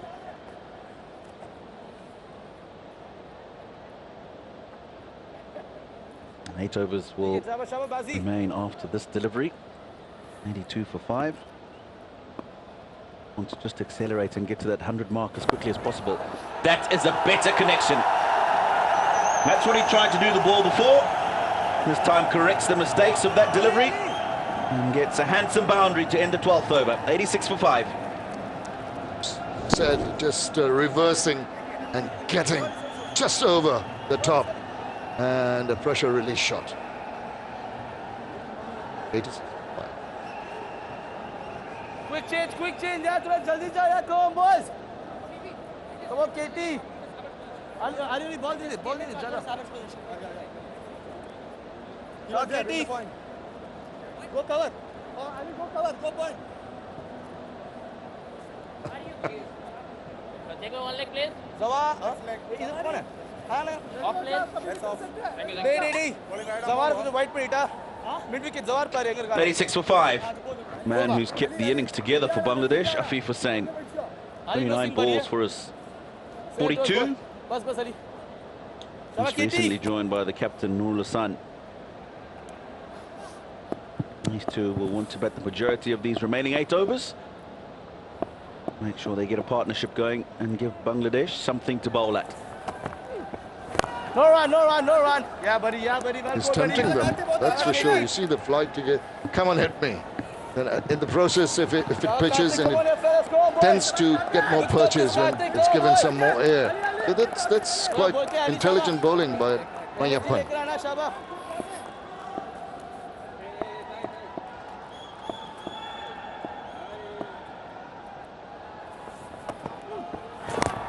Oh, inside edge.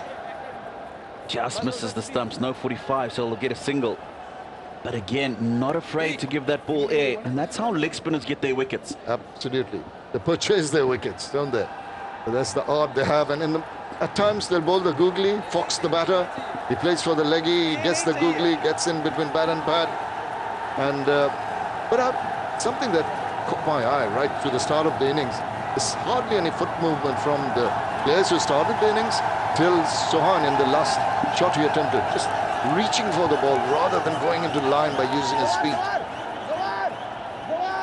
Yeah, T20 cricket, of course, you want to get boundaries, sixes, big shots, but the fundamentals of your batting remain the same.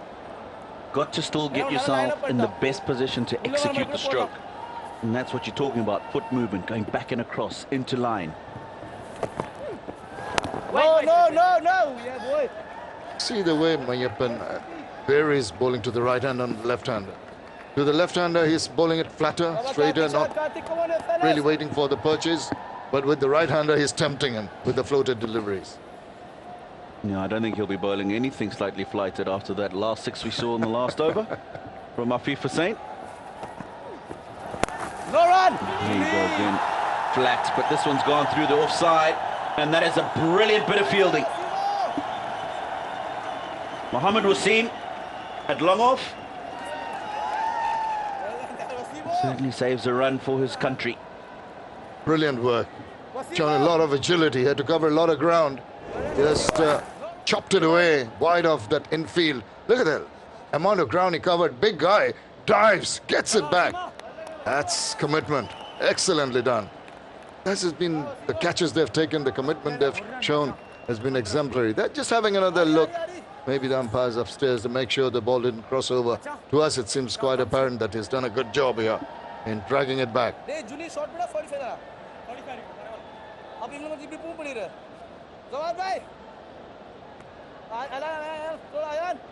Slip in for the right-hand batsman. Good move. I like this from the captain. We saw an early instance when there wasn't a slip into a left-arm spinner. And this time, 13th over, he feels there could be an opportunity. And if we get the captain out, then we're really in amongst Bangladesh. So, good positive move. Man in at slip. Leaves the onside open at mid-wicket. Careful, careful. And that's the way I think Chauhan is going to go for at least a few more deliveries. He's not going to shy away from the big shots, that's for sure. And still, the run rate hovering under the 7 mark. Sooner than later, something's got to give. Tell you, Tino, and possibly it'll come from the bat of Chauhan. But I'm sure Mariappan will be hoping for exactly that. Entice him. No run, CP. And I'll be disappointed. Shouldn't be a single there. 13 gone. Bangladesh, 89 for 5.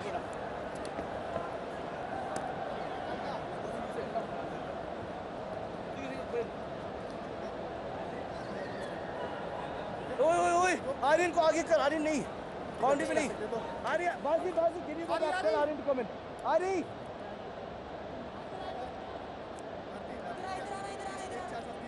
yeah, that's what, Aryan can't go boundary, no, something at the ball, right, yeah, that's what, 9 and over, we'll get Bangladesh 152. I would be very happy if they managed to get there. 5 wickets have fallen. Been good catching by the home side, the UAE, and that was the first to go, Shabir Rahman. And then after getting a boundary, looking to be more expansive, didn't pick the right ball to go over long on. That was the dismissal of Leighton Das. Mehdi Hassan Miraj elevated top of the order. That one didn't work, and then Ali looking to go up and over the offside. And Mossadegh Hussain, the last man to go down the wicket, looking to go over the bowler's head, wasn't quite there. Wicketkeeper affecting the stumping. So these two are going to be crucial for Bangladesh getting a total they'll feel they can bowl at. Partnership 12 and 13 balls at the moment. There's 7 overs that they need to make sure they bat the majority of. They've got to stay around as long as they can. But, you know, the way things have been going, if it follows that trend, I see a lot of trouble ahead. It's up to Chauhan to just pick and choose his shot. I don't think he can preempt his shots. If you play premeditated shots, I've seen too many batsmen fail. no run, Katie.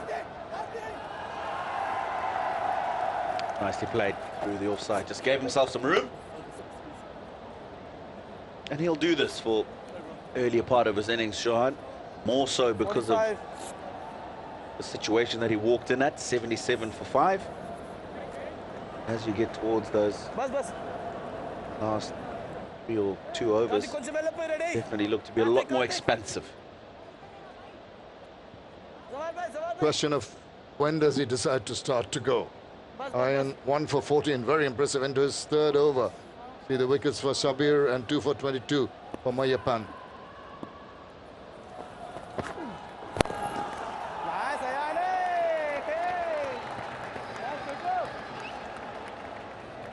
Yes, impressive. Not really allowed too much width. They've had options with the pace bowlers, but he's kept it pretty tight.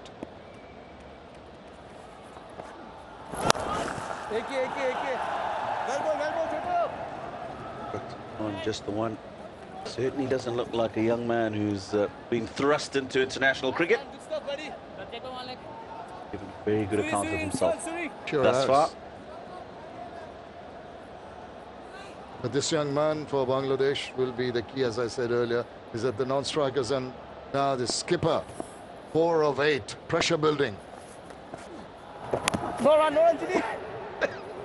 Talking about pressure, he was looking to get going there. Shamim done well to change his shot, which is something we haven't seen from the previous Bangladesh batsman.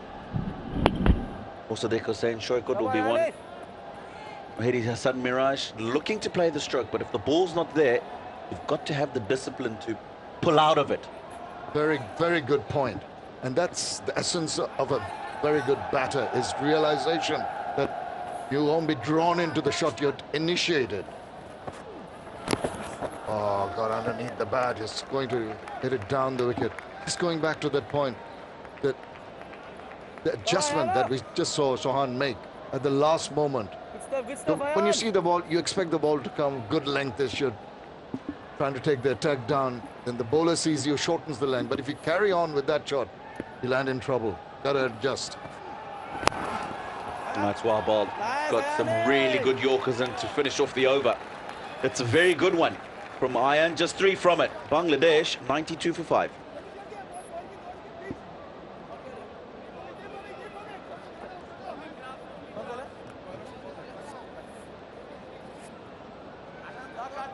Quick change, yeah, come on.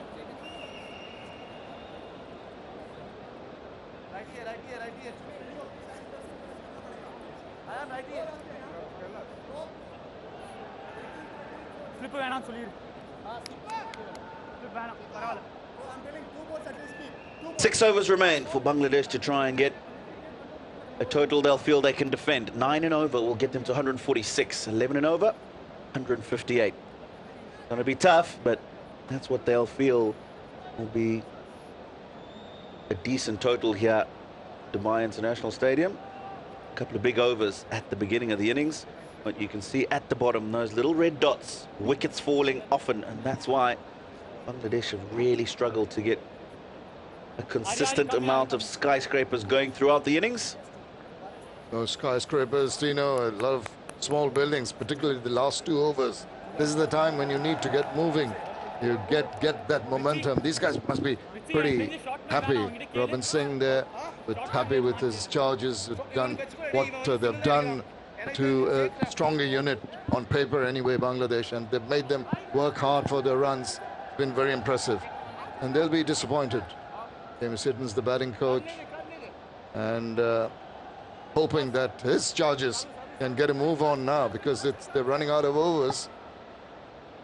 Absolutely, but I think what they can take into consideration, Bangladesh, is the fact that spinners have bowled well on the surface. Ayan 1 for 16 from 3 overs, 2 for 22 for Mayappan and his 3 overs. Oh, big appeal.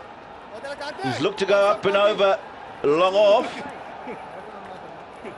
Looked like that was the googly just nipping back in. Yeah, has he called for that, the third umpire?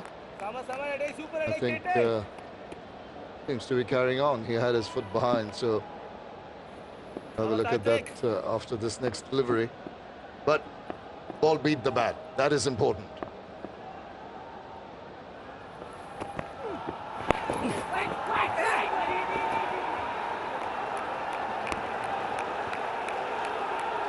Now he's looking to go over extra cover. He's expecting the ball to turn away from him, and you can see he's opened up to try and do that, but the googly that's gone back in, good work from the keeper. He's got good hands, very quick, but Nurul Hassan's safe on that occasion. I tell you what, the umpire didn't go upstairs, didn't waste any time. He was pretty sure. These days, unfortunately, various occasions we see the umpires going upstairs for a lot of things that they can decide on the ground. So that was a good call from the umpire, clearly inside the line. Now he's under pressure. Saw him going for a big hoik. What is coming up next? 37 dots so far. Short, pulled it away. That's going a long way. That is a pressure release shot. Bangladesh needed that 6, and the skipper has delivered. Yeah, this will get Nurul Hassan just to settle a little bit.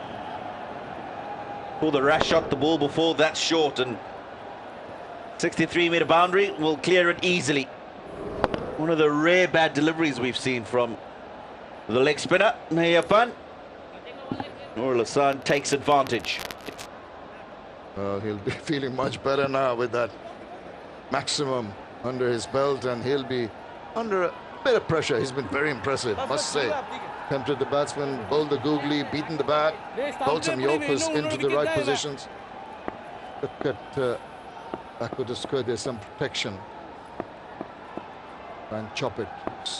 The turn, or is there going to be a googly? No, not happy with the call by the umpire. And I think he's right. Just gone a bit too wide. Outside of that off stump. Looked like Nurul Hassan had preconceived idea to run the ball away, because he could have really thrown his bat at that delivery. Run out opportunity. He was nowhere near home. And then there's a misfield that allows Bangladesh to come back for two, but this is suicidal. Yeah, I don't know why he ran for it. The ball was pretty much going straight to the fielder. A little bit of a stutter, and you see that stutter, and then he goes, and if it had hit, the fielder only had one stump to aim at. Picked it up nice and cleanly, quick release, but just wide. And he's not even in the picture. That brings up the 100 for Bangladesh.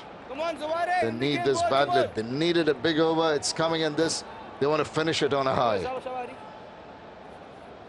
101 for 5 now. A couple of balls to go in the 15th over. Opens the face. Single down to short third man. Been a pretty decent over thus far. 10 from it with a ball to go. It'll leave 5 overs for Bangladesh to really try and get in amongst the UAE bowlers. Well, it's going to be Afif Hussain on strike now. He's been away from the strike for a little while. Hasn't really got most of the bowling, but he's got it now. He knows that Mayappan is under a bit of pressure. Does he take him on? He looks very focused.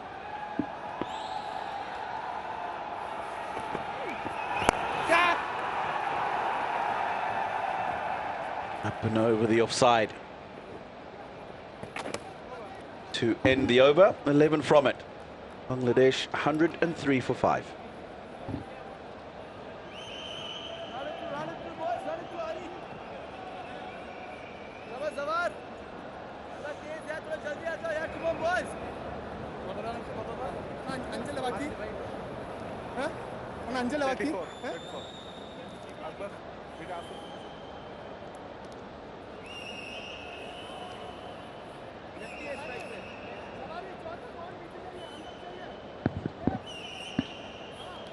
All right, so Bangladesh in this year itself has tried 4 captains.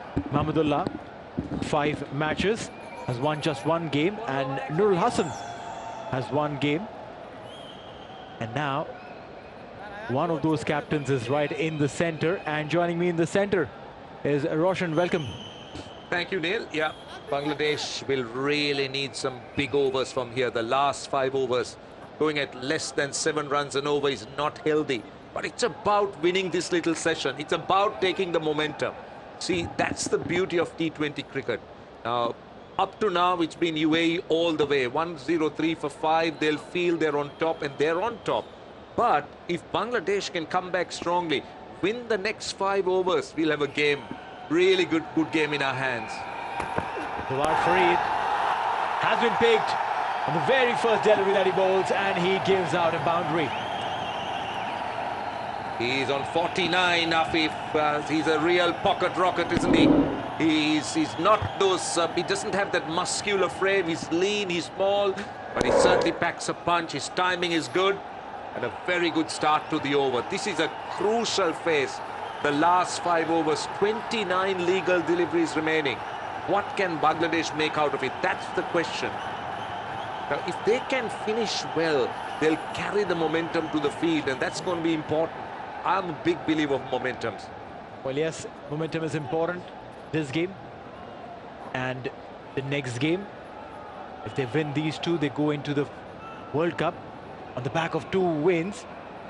Afif Hussain, 49. If he gets his half century, that'll be his 3rd T20 international half century this year. And he gets it. 50 for Afif. A very well managed score that he's got. He's batting through and through from the times when the wicket fell on the other end. But he kept his head cool, got those good looking shots, and eventually a 50 for him. Yeah, just looking at his face, look at those impressions. He looks so focused. He doesn't appear to be celebrating it. The celebrations are muted because he knows that he has a lot of work to be done. Excellent strike rate, 5 fours and 1 6. Now this is good for the captain Sohan. Yeah, to have Nurul Hassan Sohan. Nurul Hassan Sohan. That's right, Nurul. Nurul Hassan Sohan. That's the name. For Sohan now, who's on strike. Oh, didn't really realize what the ball did for him. But one thing for sure, what he's got on the other end is something really solid. Shouldn't he still be looking at getting a single, getting off strike and bring Afif on strike? Let's take a look at this. We'll come back to that. That's just a bit of extra bounce. That's what has happened. It's the extra bounce. See, Sohan's strike rate is less than a runner ball. Now, Sohan should be really looking to play a few shots. It's about trusting your strength. It's about being positive.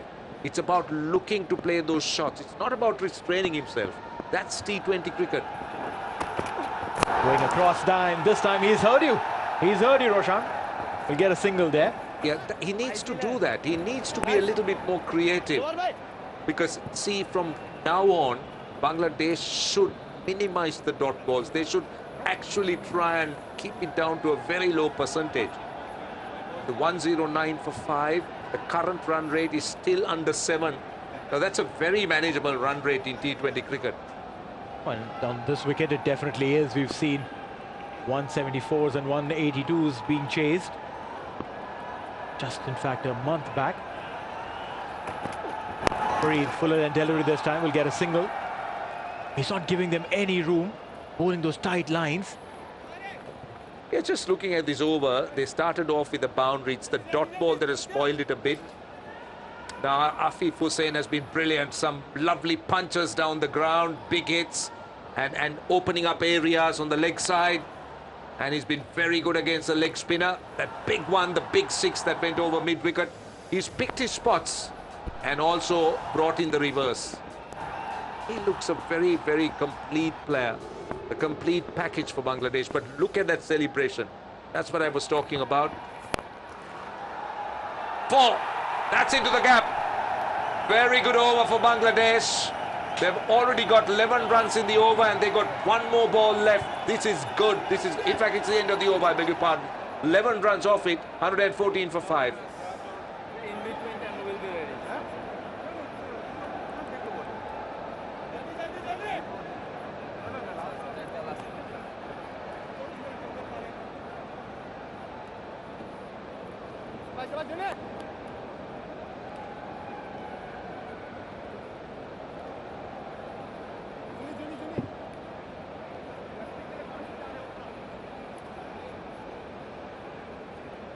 Right, they're starting to build those big buildings. 13th and 14th overs weren't great at all, and that was the time that pressure was building. But look at the way they've released the pressure. This is what is good about Bangladesh. 11 runs in the over. That's a good start to the last 5. The momentum carrying. And now they got 24 deliveries. What can they make out of it? At 9 and over, they'll get 150. They'll be looking for 11 and over from here. 11 or 12 runs and over is what they'll be looking for. And if they do that, they can get to 160 plus. If they get there from where they are, where they were, I think that will be a huge momentum shift in the game, and that is really going to help Bangladesh as they go out to field and defend the score. You're right. 2 11 overs, 11 runs over, back-to-back coming in would definitely, like you mentioned, always momentum. Afif and Sohan would have that momentum going for them, but Junaid Siddiqui again, an experienced candidate coming in from UAE. 2 overs, just 11 runs. He's been miserly. It's about bowling in the power plays and also at the death, isn't it? That's the challenge. Short delivery. Where has that gone? One bounce for 4. Another good start to the over. This is clever batting, really clever batting. Well, that's right. Boundary on the first ball, put the bowler on the back foot, put the pressure back on the bowler. Now he'll have to think and plan and restructure his ideas on what to do. But that was a poor delivery. Wasn't it? Down the leg side, shortish delivery. Probably adjusted to Afif moving down. Afif with that boundary reaches his highest T20 score. Yeah, 55 of 40, and that strike rate is improving. Now getting close to that 140 mark. 6 fours and 1 6. Now 41 runs of 33 balls. That's the partnership, and it is moving quickly. It's starting to move quicker. Now Sohan has made 19 of 17. These are the non-strikers in, but all eyes on this man. Where will he be going? Oh, he missed it. That was full. I think he was picking his spot at mid-wicket. He was looking to go mid-wicket because there is nobody behind mid-wicket on the boundary. There's a long on and a square leg, but he also had the option of extra cover. Now, he could have gone over extra cover, but he was going mid-wicket. That's the reason he missed it. The length was full. It was perfect. The length was there, but he just missed it. That was a delivery he could have made full use of. Well, yeah. The cry there was huge.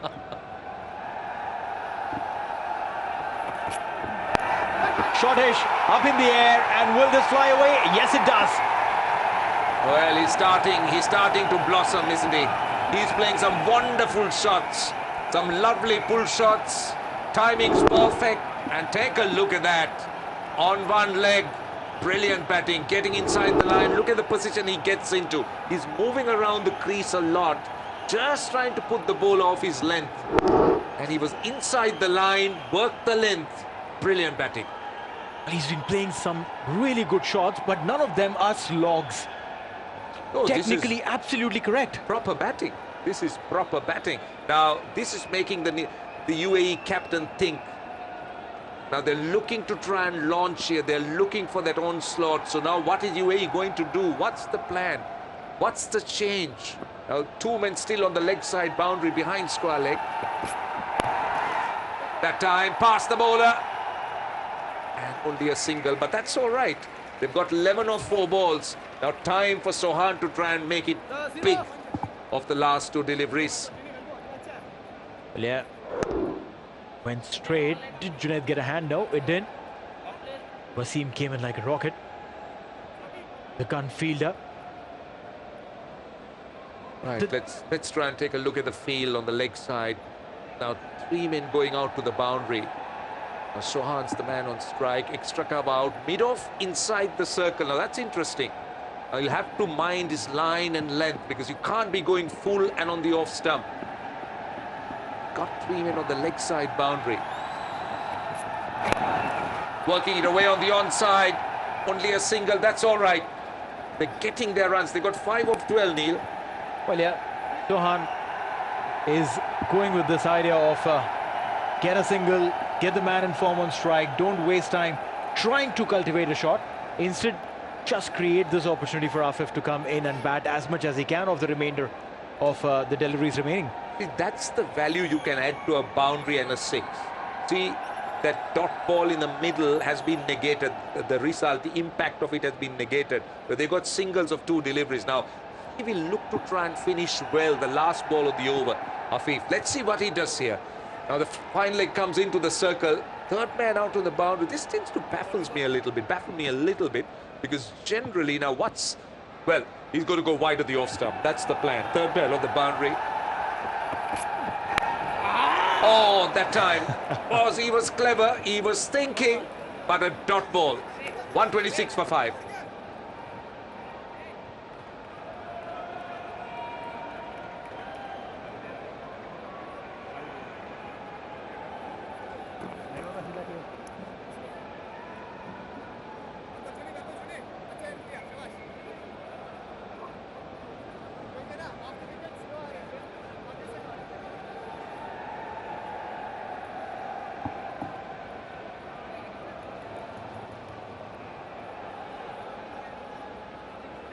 They surely are looking to run into the 160 mark.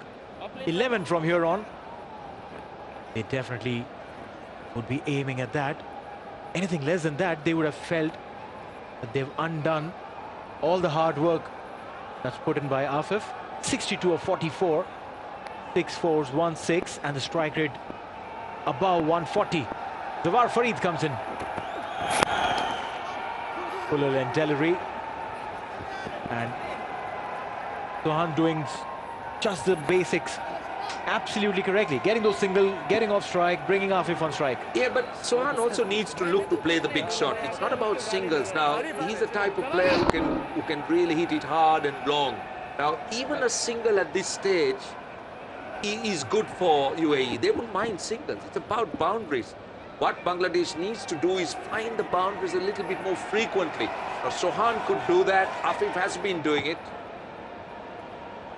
So fine leg comes into the circle. Not fine leg, but 3 others on the leg side boundary. Third man inside the circle as well. So it is a bit predictable. Pace of the ball. Looking to bowl straight. Well, now square leg comes in and fine leg goes back.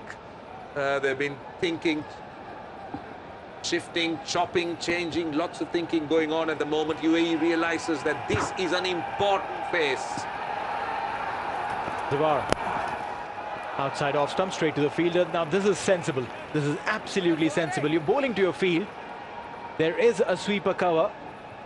So just in case gets through the point, the sweeper cover can run around. But it's a tight field, Neil. It's a very tight field. There's a short third man and a backward point going wide. Afif Hussain was looking to play it late and play it behind square. Now he was looking for that gap. It's not much there, but he's looking for it. All right, Cheeky, who will be getting a single. And that brings up the 50 partnership between these two, coming in 40 deliveries. Yeah, but this has been a good over. This has really been a good over. Because just Farid has just conceded 2 runs of 3 balls. Look at that. I mean, 20 cricket has brought out some amazing shots. I mean, what really had me stunned was when Tilakaratne Dilshan played the Dil scoop. And I've never seen anything like that. Delivery straight at your helmet and you just scoop it. And you're virtually in the firing line. You're virtually looking to try and hit the ball. If you miss it, and you can pick up a serious injury. But since then, they've started to kind of fine-tune those shots. Right, over cover, only a single.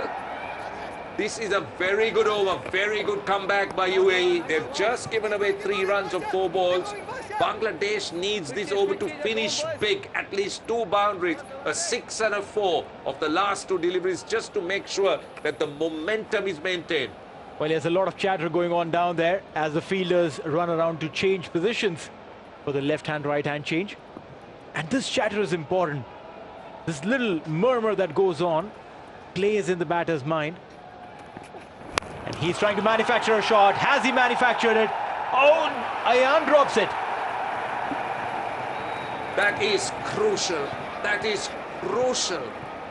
You can't afford to drop Afif Hussain. You don't know what damage he could make. Good effort. Very good effort.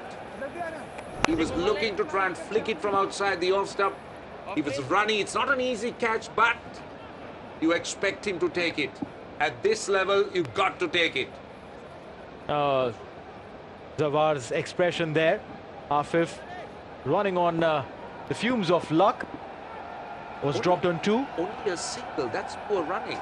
That's really poor running. Afif Hussain and Sohan needs to really move quickly. Now the leg side is almost virtually covered with the boundary riders, but there are open areas on the leg side. But the concentration is outside the off stump. Short delivery. He's got a boundary. He's got a boundary to finish the over.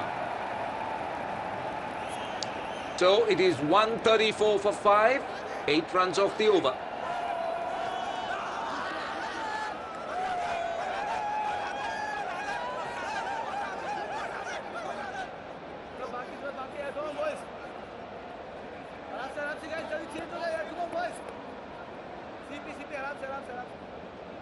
हो गया शाबाश शाबाश जवारी अगला over तू ही करना है come on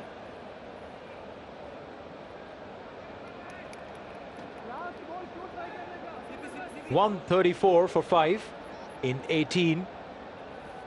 He was dropped twice. Afif. That boundary from Sohan changed the dimension of that over. Only 4 runs before that boundary. Got inside the line of the ball and played it beautifully. Now UAE will be concerned about the over rate. I'm just wondering how the over rate is, which would mean that if they will have to bowl with just 4 fielders outside the circle. Now that's something that the captains try to avoid. So far it's been good, just 4 men inside the circle and 5 on the boundary. Again, the concentration is heavily on the offside. Junaid Siddiqui. 6. Long one. Really good start to the over. Afif Hussain, again, that short bat lift and the punch. What a start to the over. Bangladesh, they need a big one here. They've started really well with that 6 of Junaid Siddiqui. Shuffled across, spotted the ball well. It's probably anticipating a fuller delivery from Junaid and punished it. Absolutely, absolutely. The T20 game is now starting to change again. I mean, the lengths are starting to be different. Now the bowlers are looking to bowl the more test match length. Gone in the days where the bowlers would avoid that good length, but now they seem to think that that's the length that batsmen are dismissed more frequently. That was full. This time, rolling the fingers over the ball. Get a single and get the danger man off strike. Afif was dropped twice in this innings of 71 for his. How costly are these? This was the first one. I think he was on 2 on that occasion, and then on 63 should have been taken. 4 times it should have been taken.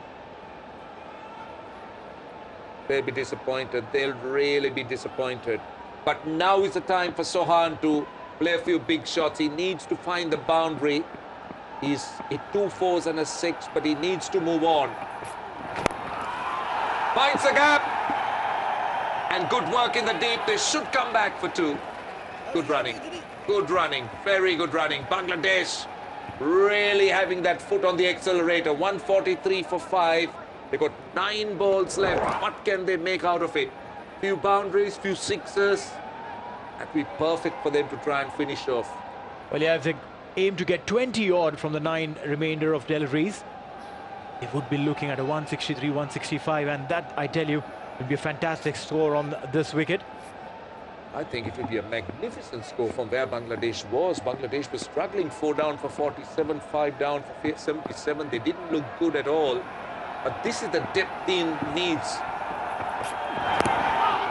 Off the pad, I think it's only a single. He was looking to go fine. That's good thinking by Siddiqui. Saw the batsman moving. He was going full on the leg side, but still a single. That's what's important. They managed to rotate the strike. But sensible batting. 67 of 48. Taking a little breather. It is hot, it's humid. This partnership between Sohan and Afif is the 6th highest for Bangladesh in T20 internationals. Right, Afif Hussain on strike. What can he make out of these 2 deliveries? That's the question. Long on out on the boundary. Long off out on the boundary. Finds the man at mid-wicket. Dot ball, a precious dot ball by Siddiqui. Well, how important are these dot deliveries now? 10 runs already of this over. The 5th one turns out to be a dot. The pressure is on the batter. They need to convert this, make this into a bigger over, not just a 10-run over. He generally likes the areas of mid-wicket and straight. And he's been very severe on the short ball. He's gone square, but his go-for shots has been straight over mid-off and mid-on. What's the length? What will be the length? Will he go wide? Will he bowl slower? Last ball of the over. Full, bowling well. That's a very good finish. It's an excellent finish by Siddiqui. 11 runs of the over still for Bangladesh. Another big over. 145 for 5. 1 over to go. CP, easy, yaar.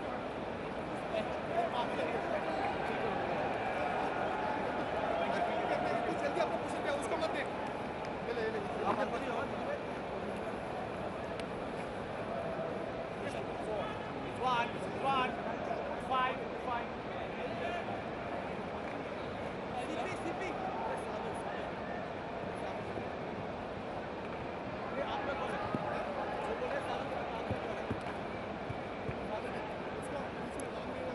Right, we're into the last over.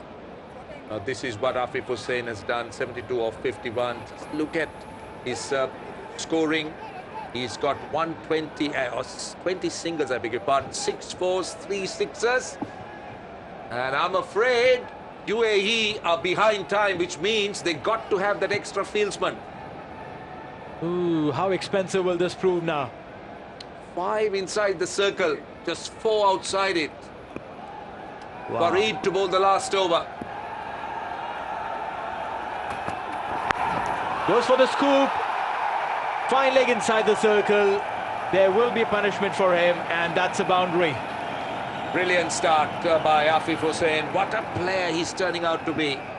I've seen him impress in the Asia Cup with some innings, and now this is a perfect delivery with the fine leg inside the circle. Now mid-off comes back into the circle, fine leg goes out.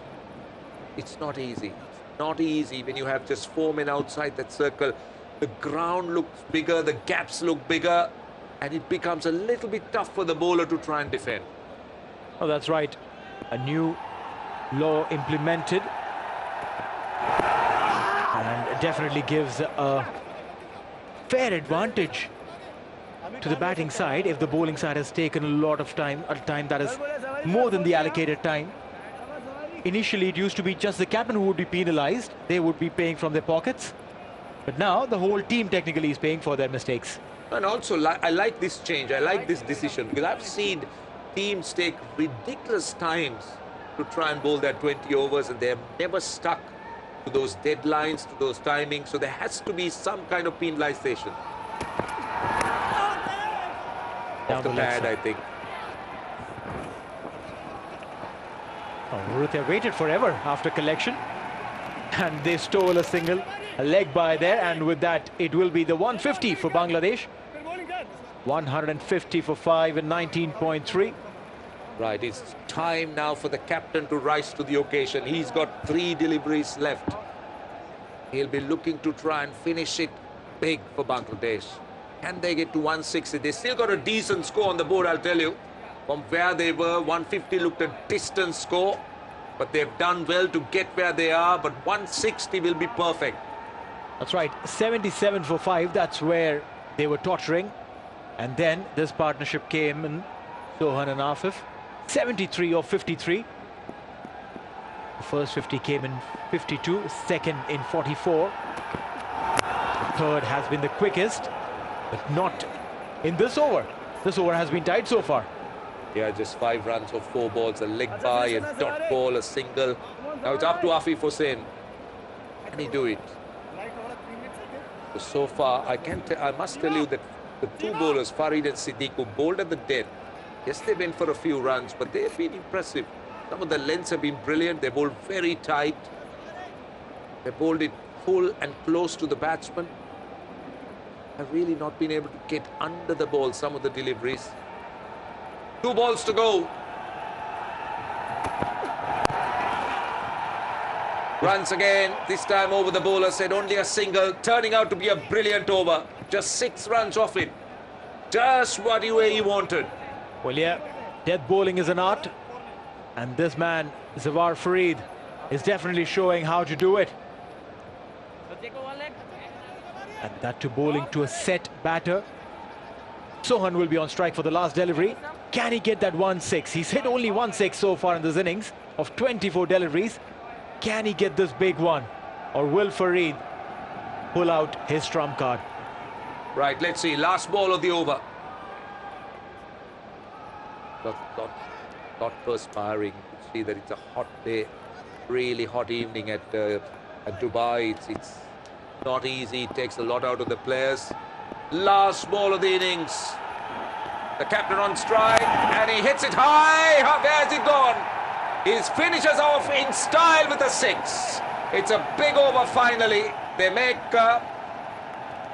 13 runs in the over to finish well. Bangladesh has something to aim at. 158 for 5.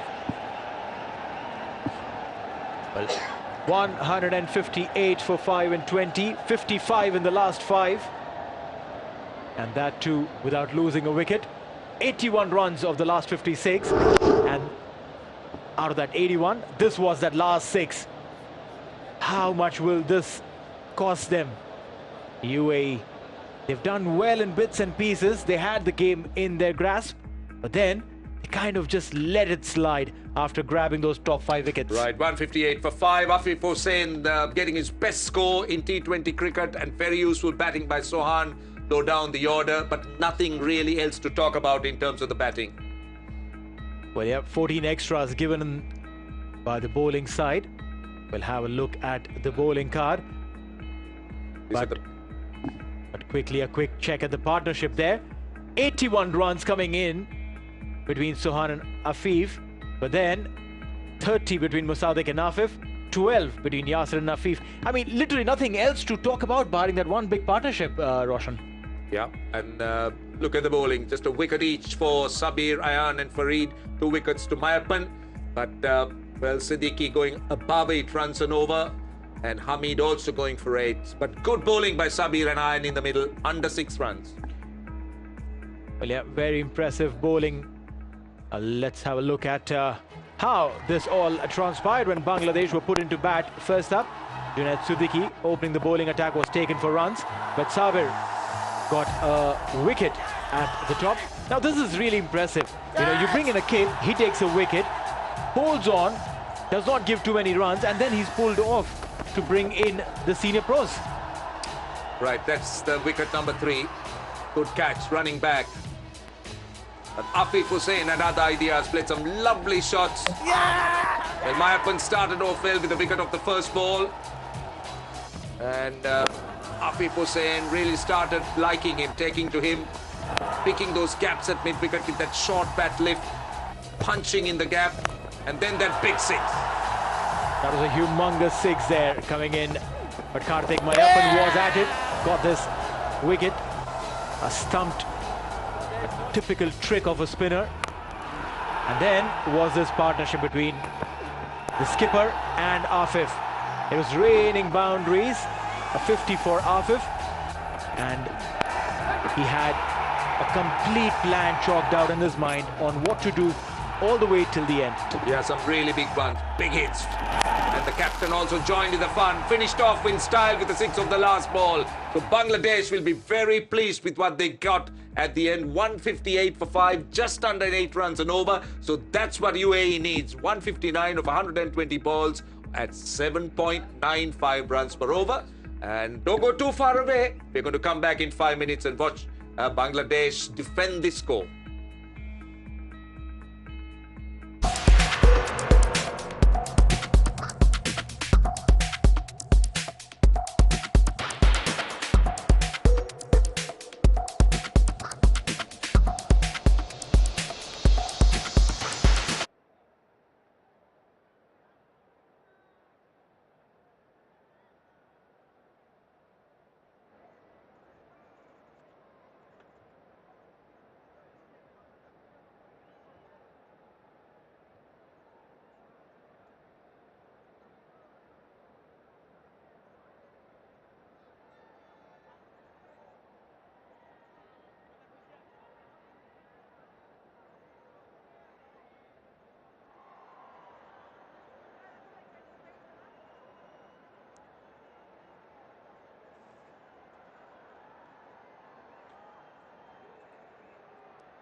Welcome, ladies and gentlemen, to the Sky Exchange Cup Friendship Series 2022, the first T20 international between UAE and Bangladesh. We're coming in live from Dubai International Cricket Stadium, where earlier today, the UAE skipper CP Rizwan won the toss, elected to field first, and Bangladesh, after being in trouble, losing 5 wickets at 77, ended up scoring 158 on a fantastic Afif Hussain knock. Now UAE, when they come into bat, they need 159 to win from 120 deliveries at 7.95. Joining me in the commentary box is Tino Mawayo. Tino, welcome. Thank you very much, Neil. Yeah, I think the Bangladesh side will have their tails up. They fought really hard the last 10 overs of that batting innings. 5 overs accruing 5 runs, and that made sure they got themselves a total that they feel they can defend. Well, that's right. You need to feel confident about what you score. At one point in time, they definitely did not look like they made any pleasure of this wicket. But eventually, 158 on this wicket is not bad. Chirag Suri and Mohammad Wasim, meanwhile, mind you, Mohammad Wasim is one of those blokes who's got a strike rate of 156. Phenomenal striker of the cricket ball. And Chirag Suri, again, one of those lads who's played a lot for this side. Very, very solid, very compact. It's a good pair. You know, UAE will be looking for a good start from these two. Look at the Bangladesh innings. They didn't have the start that they would have wanted. So that's something that they would have seen themselves and thought, well, let's try and get ourselves as many as we can early on. We also saw spinners doing a good job. Didn't get so much purchase, per se. And what they did was they got wickets, made it difficult for the Bangladesh batsmen to score. So they'll know that. UAE pair try and make as many runs as possible, take advantage of the pace off the seam bowlers, just in case that the spinners have the same effect they had in the first innings of the game. Mohammad Wasim, meanwhile, those numbers, 617 runs of the 16 matches he's played, a best of 112, a strike rate 156.2. It was UAE who had chased down 160 when Ireland set them that target. And that was the night when Wasim scored a century. Chirag Suri, a strike rate of 117. Best of 88. He's a solid lad. An absolute solid lad. Well, I'm looking forward to hopefully what will be a good opening partnership. Really set up. Exciting game.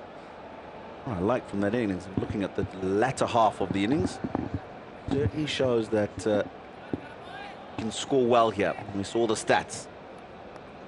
Last 20 or so matches played here. Team batting second, winning 18 times. Mohammad Saifuddin first up. He started well. A dot ball there. Wasim would be trying to go big. That's his job. That's the brief that's given to him. And for that to happen, doesn't really have a lot of time. For a batter whose brief is that, hey, you go out, get those big runs, use the power play. Well, the pressure is definitely on. But there's also this one little thing that if they capitalize on what is the opportunity that's given to them, they ensure that they've got the team on the right track. Absolutely.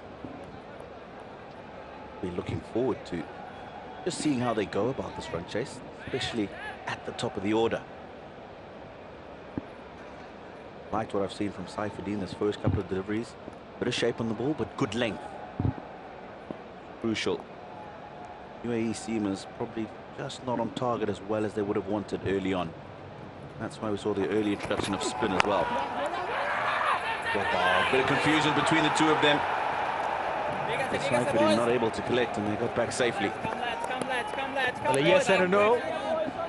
Suri wanted that single. Wasim maybe initially was interested, then pulled back, realized that Saifuddin was on top of that. And while Chirag Suri tried to track his steps back, that little slip there. Yeah, it's that green grass, isn't it?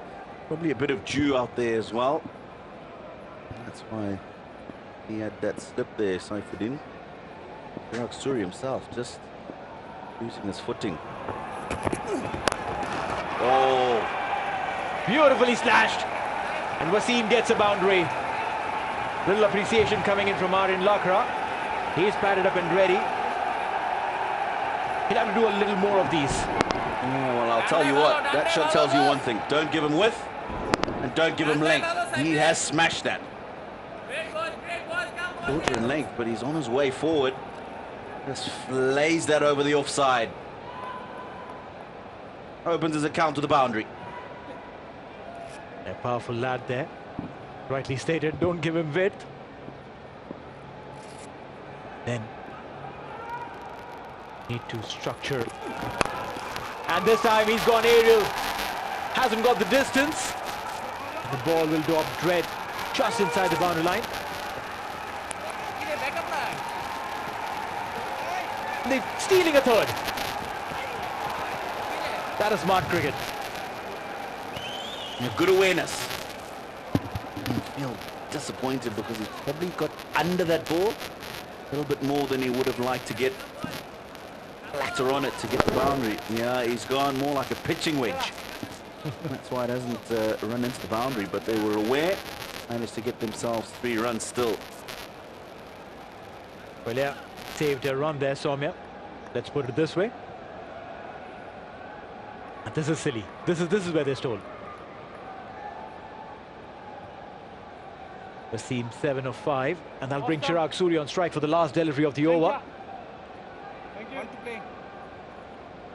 Therefore, then started off well. That one boundary from Wasim. The numbers look different altogether. Last ball. Oh, what a delivery there. Literally cut him through. Dot ball to end the over. 7 without loss after 1.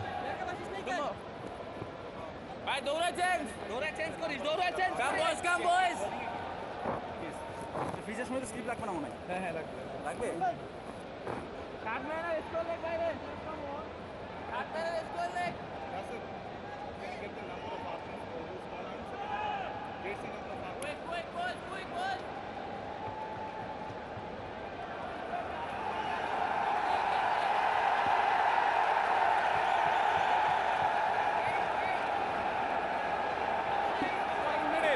Right, so 7 without loss after 1 over.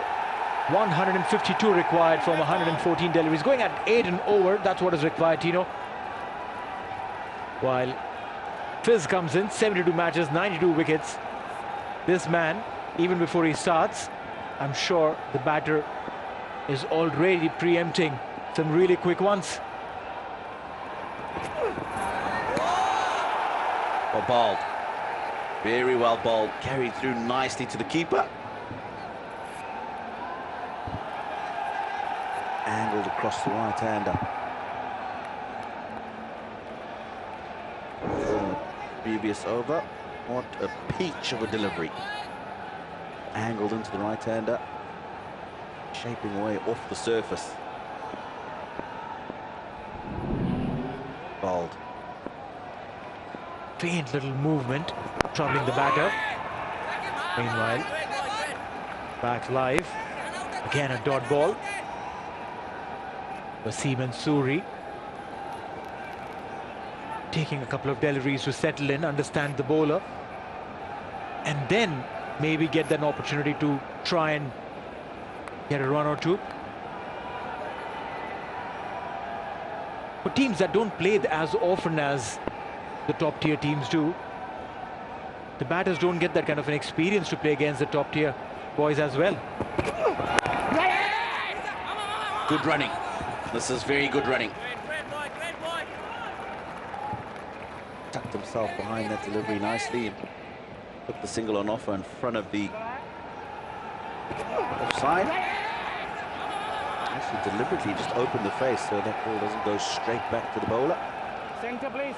It's good to see that. Yes, we know he strikes the ball well, but the ball's not there to be able to drop and run, hurdle it into the gaps and get yourself to the other side.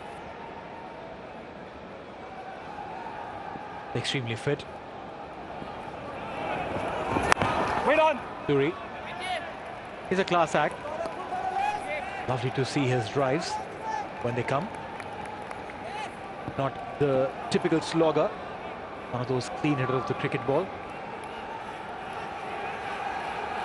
It's a stark contrast in the centre right now. Wasim can muscle his way through Ruth Bronze. While Chirag, you'll see him creaming those beautiful boundaries. And then again, my question to you, Tino, psychologically, do they get canned in because they're playing against a bigger opponent? It's a good question. Come back to that now. That ball by, he's really hitting a good length. Great boy. Coming off the surface nicely. I mean, you'll have a look at today's matchup and again in a couple of days, and you'll feel, of course, Bangladesh on paper, much stronger side, a lot more experience. The UAE have been playing a lot of cricket, have some confidence from qualification for the World Cup themselves. Some good performances all round, bowlers and batsmen. So yes, the underdog tag will be there, but they've also got nothing to lose. Expected to lose when you play against Bangladesh. So outside edge, it's gone wide of the keeper. It's going to be 4. Well, your runs coming in, it doesn't matter how they come, as long as they come. Keep that scoreboard ticking. 2 overs gone, 12 for none.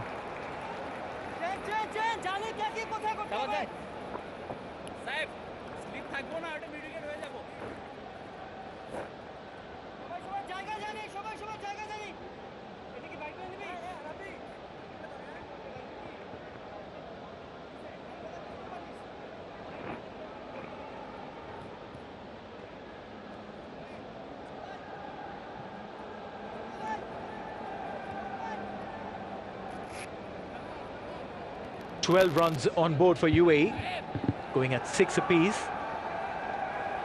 147 required from here on to win this game. Last ball of the previous over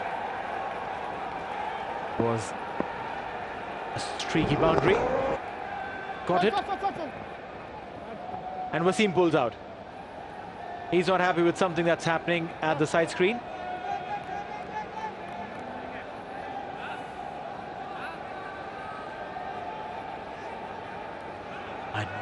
I don't see no one, but I'm sure that he's seen something. Yeah, there definitely was something, because he looked up and straight away had to pull himself away from the delivery.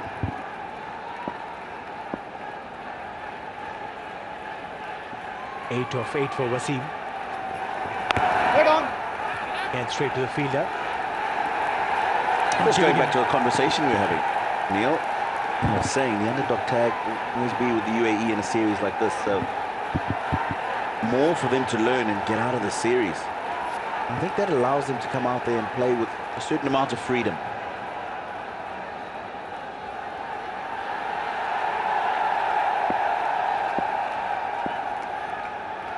Well, yeah, that experience will definitely help them going into the World Cup. We'll be facing some really tough opponents to get that qualification. 9 of 10. 13 on UAE. UAE has qualified for the World Cup, and they are in the group with Namibia, Netherlands and Sri Lanka in Group A. Group B, Ireland, Scotland, West Indies, Zimbabwe. They have to fancy their chances. They have to beat Namibia, Netherlands, and probably give a tough fight to Sri Lanka. Yeah, they just need to get into the top 2 of that group, and then they'll qualify for the Super 12. And it's a tall order for the UAE. Picked up beautifully. Oh, and it skipped away from the fielder. Mossadegh Hussain Shoykot thought he had it under control. And I just wonder if there's a bit of dew out there now, and that ball's just skidded off the surface a bit quicker than he thought. First up, definitely will have to appreciate the flick that he played. But you're right. Yesterday, I was just in the neighborhood at the ICC Academy doing a couple of coaching sessions. And just around this time, past 8 UAE local time, there was some amount of dew. Straight to the third man, will get a single. The humidity levels are really high, about 69-68% humidity. bowling. আমার helmet টানতে বলিস। Yeah, I felt for you this helmet afternoon. You spent a lot of time out there doing your pitch reports, etc. Walked out there for just 5-10 minutes, and I was very happy to make my way back into the commentary box and have some air conditioning. Temperatures extremely high. I understand we're going into the winter, so you expect those to drop a bit. Well, yeah, this is better, I tell you. 35, 36 degrees is absolutely fine. We've seen temperatures reaching 50s. One for the over.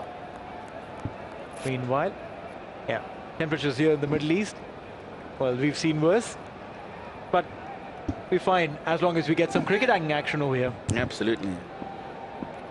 You know, humidity now at 63%. I landed at 6:30 yesterday morning and it's 34 degrees. That is a big hit. That is a big hit. Length, angled into the legs and picked up with ease. Well, when he gets hitting, he goes big and he hits them with sheer power. 3 overs, 24 for none.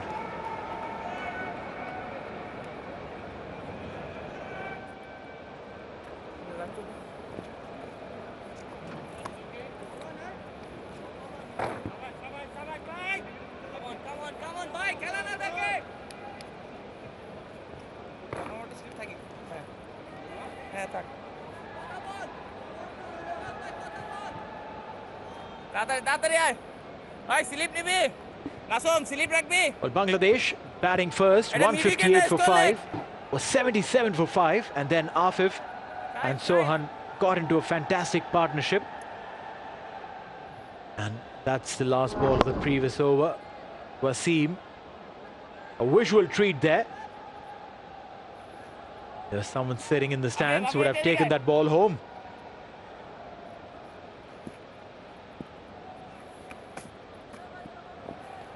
Right, spin into attack. No, Miraz! Miraz! Yes, Miraz! Good short ball to start with. Mahdi Hassan Miraj fielding, diving away to his right. Good call from the batters, actually. Those are the kind of situations that can bring up some confusion between the two of them. Opens the face. Goes wide of the field at third man. Mustafizur gives chase. Come back for 2. Well, that's right. 2 runs. In fact, I presume that Wasim was probably asking for the third. Chirag said nahi hoga, which means that won't happen. Let's not go for that. 25 matches, 29 wickets for Nasum. No, Nasum, তোর বল এটা Get a single there. They're not looking troubled against the spinner. Not at all. Nasum Ahmed. Handy job for Bangladesh in white ball cricket over the last couple of years. He'll obviously be learning massively from Rangana Herath, spin bowling coach for Bangladesh. Of course, former left-arm spinner himself. A great for Sri Lankan cricket over the years. Well, yeah, definitely helps when you have such players in your side, coaching you, training you, mentoring you. That kind of experience that just trickles into the players. And a lot many times, you also get inspired by these greats in your own dugout. Big appeal. Looked to go over the bowler's head. Unmoved. Well, yeah, that would have been a very big wicket if the umpire had raised his finger. Let's see where this one went. Oh, no, down the leg side. Good job by the umpire there. Change in the field. Long on. Comes into play. Long off, who's on the boundary, into the circle. Oh, that's well bowled. Ooh, he slipped there. They've really got to be careful. Inside pitches got fresh green grass. They want to know, says unnecessary run out. 4 gone, 27 for no loss.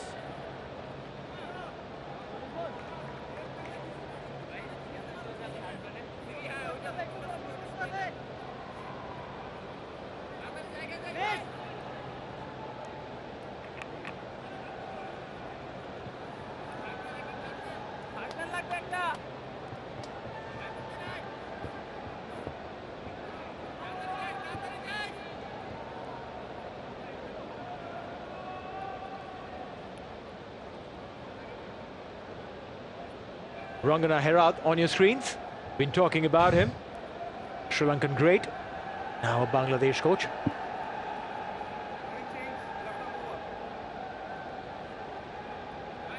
Amazing to have these guys played international cricket, wear the coach's jersey and hop in. Giving service to the game of cricket yet again. Shoriful Islam. New bowler into the attack. Part of the Bangladesh World Cup winning side. South Africa 2 World Cups ago. 25 matches. 27 wickets. Best of 3 for 29. Can work up some good pace. Got his variations, which is crucial, of course, in this format of the game. Oh, it looks like there's a run-out opportunity here. He's very animated, is Shoriful Islam. And the umpire says, I didn't see it. Let's go to the third umpire. Well, yeah, this one, it could be tricky. Shoriful did get his hand, or he didn't. And then the ball went on to hit the stumps. Yeah, his reaction definitely Can I see your best angle, please? indicating that he got his hand on the ball, and I think the batsman stranded here. He looked like he was nowhere near the crease. This one could be a very big wicket if it were to be.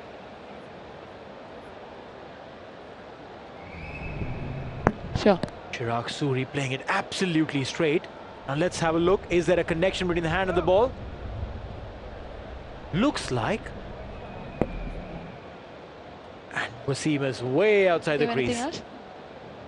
No, he's nowhere near. Look at the reaction of the bowler there. He gets up straight away and into the umpire's face. Now, he won't react like that if he hasn't got hand on ball. Is there anything where can I see the This closer be look? an indication. Once we can get probably just a closer frame. This might give us better indication to establish whether there was hand on ball. Oh, it's just out of shot. Won't see it there. This angle will show you that he's quite close to the ball, but from that, very difficult to say that he's got a finger on the ball. True that. The umpires would want to look for a conclusive evidence. We'll have to wait and understand, because Yes, I want to see the run whatever out now. visuals we have. All right, we got one more visual. Let's see. All right, this one definitely says that Wasim is outside Yes. the crease now, but Direct, then I'm ready with my it's all decision. about, did he get the fingers in? It's going to be interesting to see what the third umpire is going to do in this instance. Out. Well, very interesting. That's a very, very big wicket. Mohammad Wasim, the big gun for UAE, has gone. He's dejected. And this is probably one of the most unfortunate ways of getting out. Mohammad Wasim gone 15 of 15. UAE 27 for 1 in 4.2.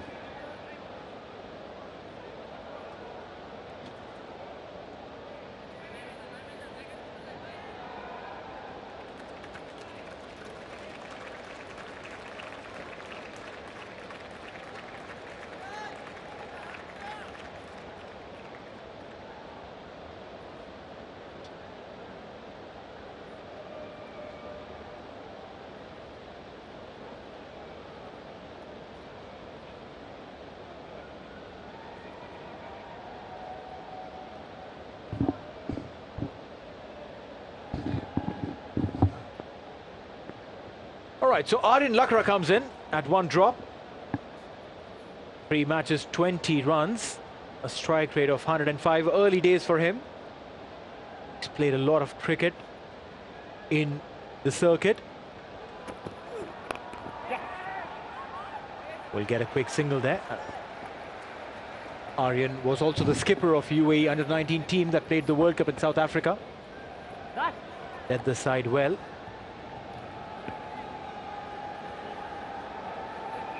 Oh, 28 for 1.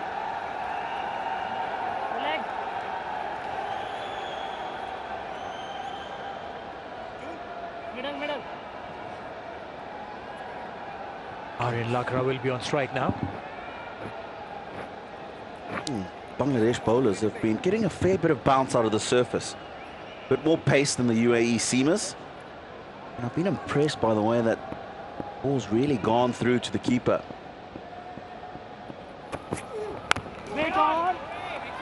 Nicely played. Good start to the new man. You were out there earlier. You had a good look at the surface. But this is what it's looking like today. So you can see that grass, a little bit of it live, but quite a lot of grass in my opinion for a T20 fixture.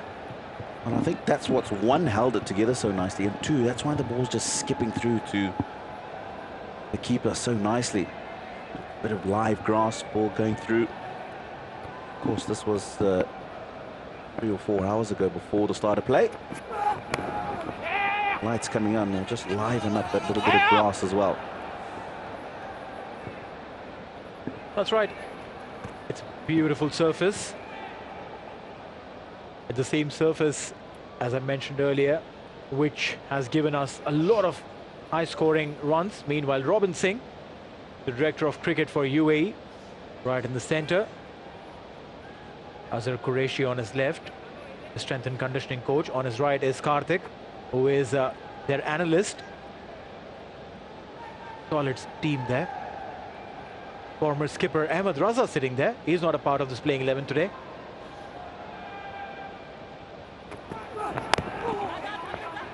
All right, last ball, dot ball, and end of the over. 5 overs gone, 29 for 1 UAE.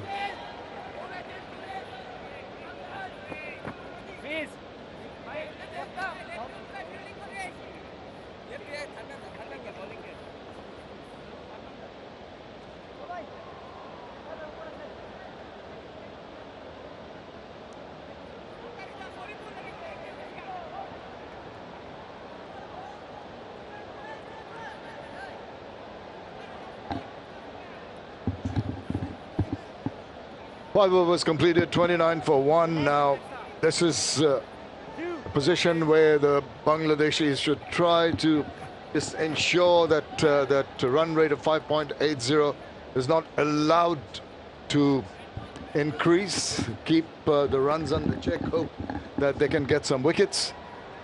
Need another 130 runs. It's going to be tough work.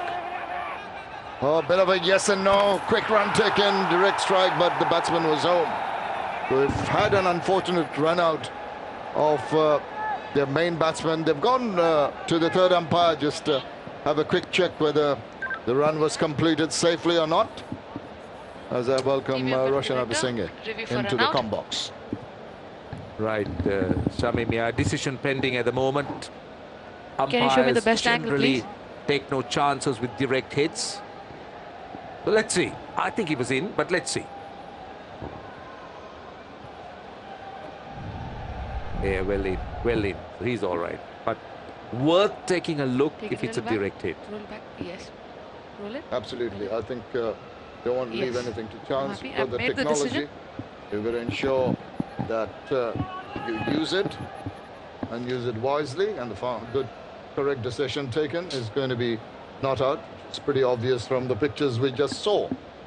Bangladesh recovered well in their innings. One stage 7 for 5. Last 5 overs, yielding 55 runs. And there you go. Confirmation, not out. Just carry on. Bangladesh need to keep it tied. The bowling has got to be accurate. 30 for 1. Target of 159. Well, induced the edge, well, thickish outside part of the bat. I'd say deliberately opened the face, and it went rocketing away to the boundary. Good looking shot eventually. Excellent shot. Very, very good shot, I thought. Just deliberately opened the face of the bat, just waited for the ball to come on to him. watched the ball off the hand. That's what he did well, because there was pace off the ball. You could see that he was rolling his fingers, and he used the pace and the length quite well. I've seen him bat, Suri. He's a good player. He's technically very, very sound, and perfect makings of an opener, and someone that can really bat well. Well, Mustafizur Rahman has struggled with his bowling in the recent past, not the usual fizz that we know. And another one wide of the field, a superb shot. Just using the pace of Mustafiz and a little bit of cut away. Once again, deft touch in addition to that little punch at the end to keep it racing away to the boundary. Yeah, the mistake was width outside the off stump, too wide. Now you got a man at back foot point, you got a third man. Now what he's doing well, Suri, is he's just using the pace and going in the gap. And look where he's batting outside the crease. So he's looking to try and make the pace for himself. And he's doing it well. He wants the ball to come onto the bat. There is no extra pace on the part of the Bangladesh bowlers. We haven't really seen them bowl express pace. So this is a pace that Suri will manage. Now from round the wicket. Just trying to change the angle. Might look to try and bring it back into the right-hander. You see, one thing that he has not been able to succeed, Mustafizur Rahman, is when he bowls over the wicket, he cannot bring the ball in. It tends to go across the line of the right-handed batter. So he's forced to come around the wicket and try and bring the ball back in. And in the process, he bowls it short and whips it away and gets another 4 runs. This is scintillating batting by Suri. He has really taken Mustafizur Rahman apart. Yeah, big over. Turning out to be a really big over. Bangladesh needs to watch this. They need to watch it. 13 runs in the over. UAE now require 117 of 86 balls. They'll keep looking at that gap all the time. At the moment, it's 31, the difference. They'll want to bring it down to about 20 to feel comfortable. And from there on, it's the chase on. So wickets are needed. Absolutely. I think wicket is the key for Bangladesh. They've got a fortunate breakthrough. One of the best batters in the UAE team back in the hut. An unfortunate run out. But they've got to keep on taking wickets regularly. Oh, that's a better delivery. Better come back. Despite that, does well. Just let the ball come back in, open the face, and amble the single. There have been 3 big hits, 2 singles, big overs so far. 14 runs in the over. Now Lakra comes on strike. Now let me tell you a story about Aryan Lakra, which was told to me by our good friend, our producer Himadri Gautam, who's based here. And it's about how Aryan Lakra is getting ready for Australia. Now in the night, what the father does is he switches on his headlights of the car, wets a tennis ball and keeps throwing at him. Just to practice, just to be ready for Australia, we're presuming. But it's really good work. And a dot ball to finish the power play, 43 for 1.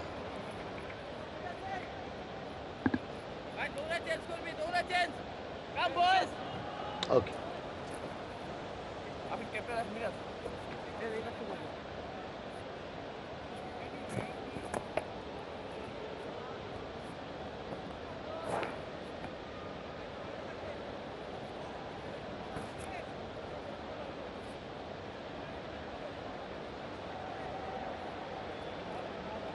Well, the players in the middle will make them proud. At this point after the power play, Bangladesh were 42 for 3. So UAE 1 run plus the Bangladesh total. They've lost 2 lesser wickets. And that's going to be so crucial, Roshan, that they've got this momentum, they've got this foundation that's required. They've lost only 1 wicket. And the required run rate hovering around the 8.29 mark, which can be kept under control with regular good overs with the bat. Yeah, the power play is done and dusted. Today, 8.29, Shamim, is not frightening. Wickets in hand. I mean, teams chase down at the rate of 10 or 12 runs. But then it's important for Bangladesh to come back. And how do they do that? Dot balls and wickets. You need to start bowling dot balls, create those pressure situations, and then try go for the wickets. Well, that's a hit away with disdain.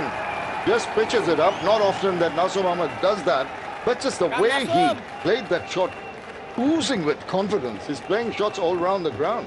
I think Nazum made the mistake of drifting onto the pads. He's got a man at square leg, he's got a man at mid-wicket, and what he did well, Suri, was he picked the gap. You can't drift onto the pads here.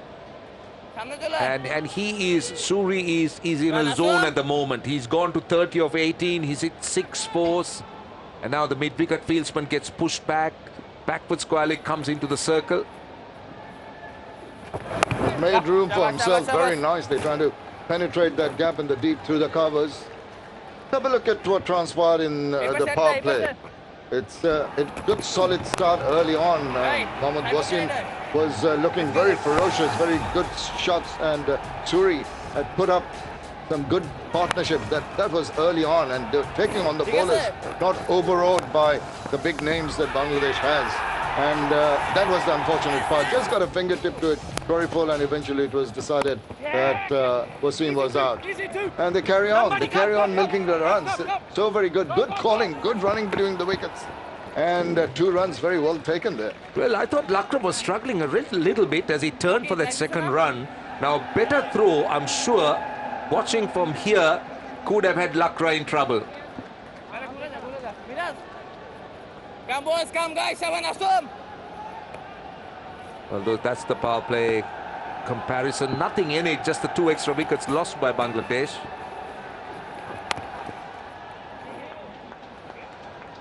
Just feel Nasum Ahmed is not being allowed to bowl his natural style of bowling. As you have a look at that point you're making. Take a look at this. I got the feeling that Lakra was struggling as the throw came in. It could have been a better throw. Oh, he was struggling, but a better throw, quicker throw, possibly. 50 has come up for the United Arab Emirates as we see. And the ball played just down the ground. They're happy to get the singles. Look at that, 4-1-2-1-1. No dot ball in the over, and that has been something that the UAE batters have done exceedingly well. We've seen in the Bangladesh innings a lot of dot balls. He goes big time, and it's over, that fielder. It's gone for the maximum. Finishes the over with a flourish. After 7, it's 58 for 1.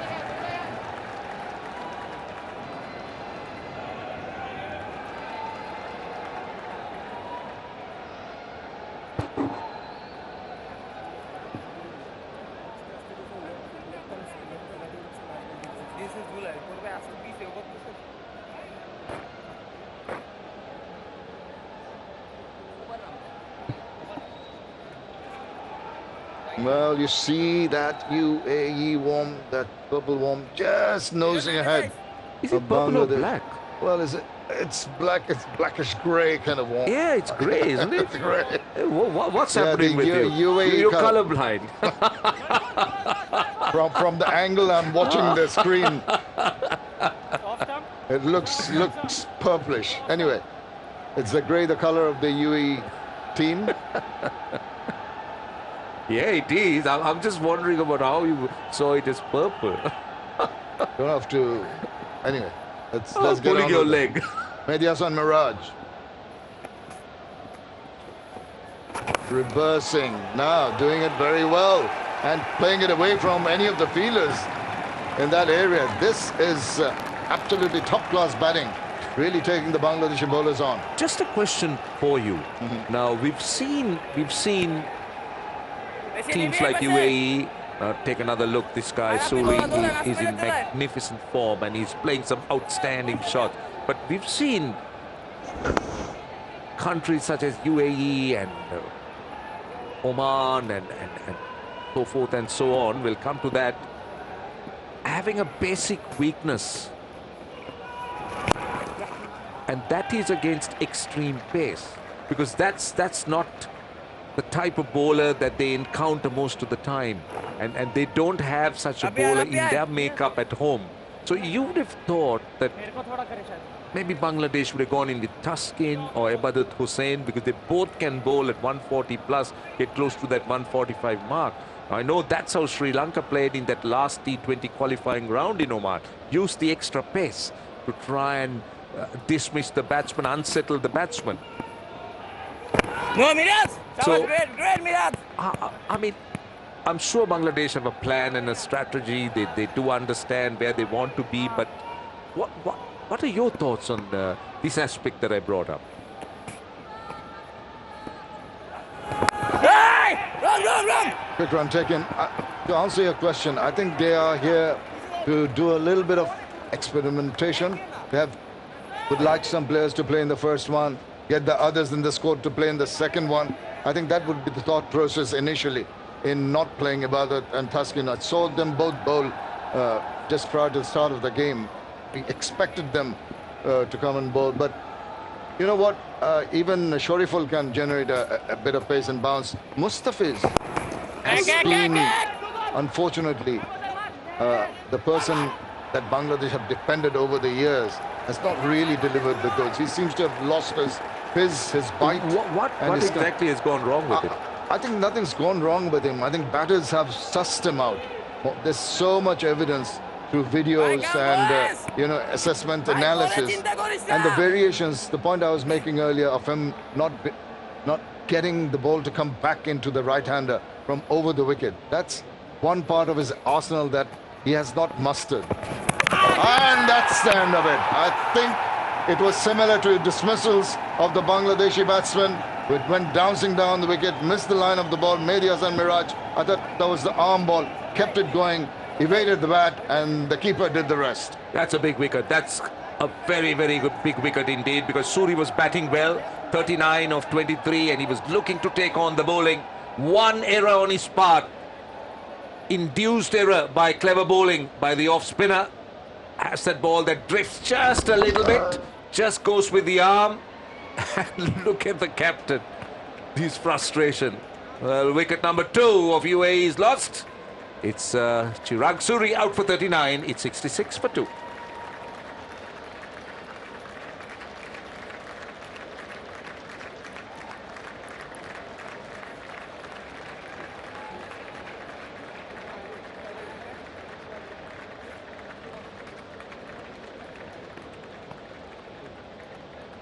Arvind.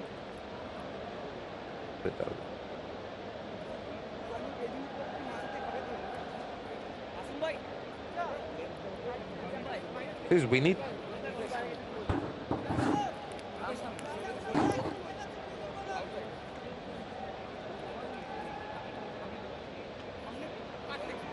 And it's the vice captain for the World Cup, Vritya Arvind, has come in at a time when the UAE team were going pretty well into his 21st match. 470 run, but a good strike rate of almost 136. And the reason why he's there is there's just that little drift, the arm ball beating the batsman, dancing down the wicket as well down the wicket. And Nurul Hassan Sohan had no problem in whipping up the bail. As you said, a little bit of frustration showing there. But that's the breakthrough that they needed. Miraj has got it. Musaddiq Hussain, Shaykot, 24th match for him, just the 14 wickets, quite a handy bowler. It went nicely past the diving fielder and covered in the deep. El Akra looks a good player. He's a powerful player, tall, upright left-hander, can really pack a punch. And again, you could see those long levers. Just timing it so well. But this partnership, that's going to be critical for the UAE to just get closer. It's about getting closer to a score. That's what teams try to do. They try to hold on to their wickets, get closer, get within striking distance, and then really look to strike. So this is a period that Bangladesh need to consolidate. They need to come up with dot balls. They need to do something. Maybe try and get a wicket or two more. Now, Arvind, I've seen him batted at number 3 in that qualifying round in Oman. Never really got going, though lot was expected of him. Well, he'll be trying to change what he did in that qualifying, as you mentioned. And it's required, because just look at coming up to, in 9 balls time, it'll be 10 overs completed. We'll see the comparisons.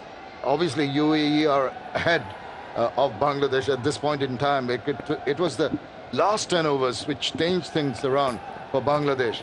They have the wickets in hand.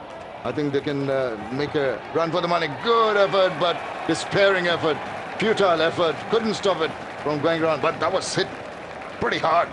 Went racing away. He looks a good player, Lakra. The timing was perfect. Going square, just waiting for that ball. Just not enough width, but he created that width. And the timing was so good. For a moment, I thought the man on the boundary had it covered, but it just sped away to the boundary. The timing was good. The outfield is so fast, and it can really deceive you. It can give you that false sense of security. No, fifth. As you try to cut off boundaries, and you just realize that it's a little bit too quick. Yeah, but can be deceptive at times. We've been down there. It's such a wonderful ground, lush outfield, the value for your shots. The crowds have enjoyed a good tussle. Bangladesh disappointing in the first half of the game, first 10 overs, then recovering to put up a decent total. But I tell you what, UAE are making the fight hard. That's an appeal going down leg, I presume. No response from the umpire. Possibly a leg by going to be signaled. There we go. 8.5 overs, another ball to go. Oh, that's the over. Sorry, 76 for 2. Bye, Miraz, tatari hai, Miraz. তুই করবি না এর পরের ওভারটা তুই তো ওটা দাও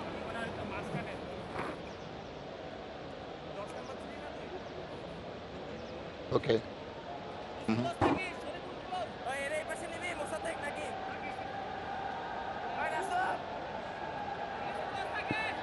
Unfortunate run out of Mohammad Wasim, went for 15. He was looking very ominous. And then the wicket of Suri, Mehdi Hasan Miraj, taking his first wicket in T20 internationals since December 2018. That's a long wait. Yeah, that's a very long. Bowler of his class. He's fought hard. He's fought hard to get back into the national fold. And that wicket is going to help his cause. But at the moment, it's time for the Bangladeshi bowlers and the fielders to support the bowlers in terms of bringing out a run out or a good fielding, saving a couple of runs. Just energize the bowler. Try and bottle up the batters into the 10th over.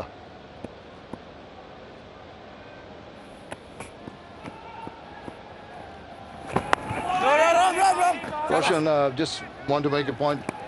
By sheer coincidence, the Bangladesh women's team are playing the final of the World Cup qualifiers. Both they're playing against Ireland women in Abu Dhabi, not too far away from here. So the boys playing in Dubai. Up in the air, now there's a chance. There's the opportunity, and there it goes. Another catch. Mehdi Hasan Miraj has waited a long time to get his first wicket after December 2018, but he makes two quick ones, and Bangladesh are back in this fray. This, I think, is the difference between Bangladesh and UAE. Now, Lakra just going for that big heave over mid-on. Just needed to understand that this phase was important. A partnership is important, but he throws it away now. Two quick wickets close to each other. 66 and 77, out for 19, 77 for 3.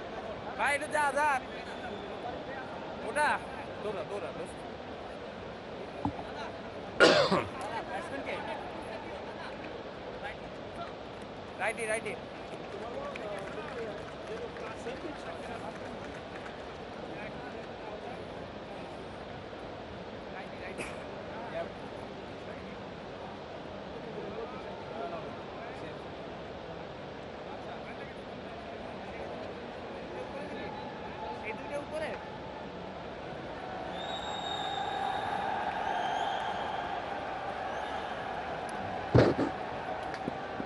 United Arab Emirates have lost the third wicket.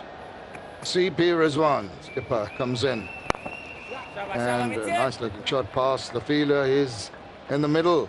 Because I think Lakra was trying to just work out something. Just trying to take the attack back. You see, just off forward, tries to hit it forward of wicket. Gets to the back around the fly slip area. And Shariful takes a good catch.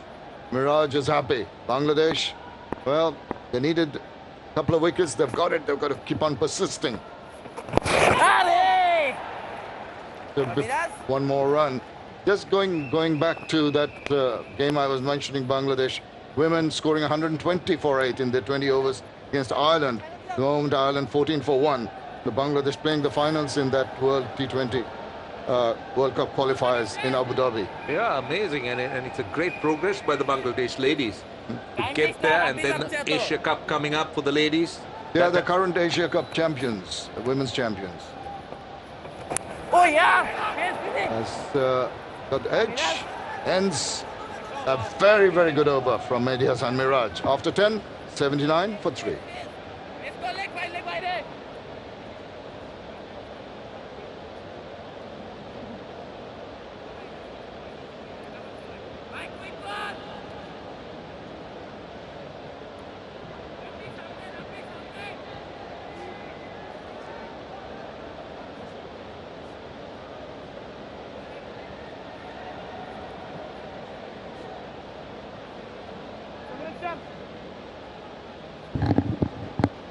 All right, so now at this stage, Bangladesh was 67 for 4. UAE definitely ahead, 79 for 3.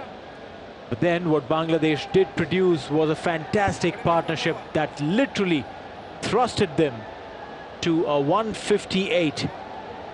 Will Rizwan and Arvind do the same for UAE? 79 for 3 to take it through the next 5. I've been joined by Tino. Tino, welcome. Thanks, Neil. Nice to be back. Yeah, that partnership you're talking about. 1 in 56 balls. Remember that last 10 overs, in particular the last 5, Bangladesh were brilliant with the bat. Went at with 10 runs and over in the last 5. Yeah, they scored 55 in the last 5, to be precise, without losing a wicket. That UAE will have to bear in mind. But as they stand, in a pretty comfortable position. 9 for 3. Wide run rate. Above 8. Yes, no. And Rizwan will play the second dot ball of the fizz over. Chirag Suri had taken him for some runs in that previous over. 3 boundaries for him. And then ended up losing his wicket to Mehdi Hassan Miraj.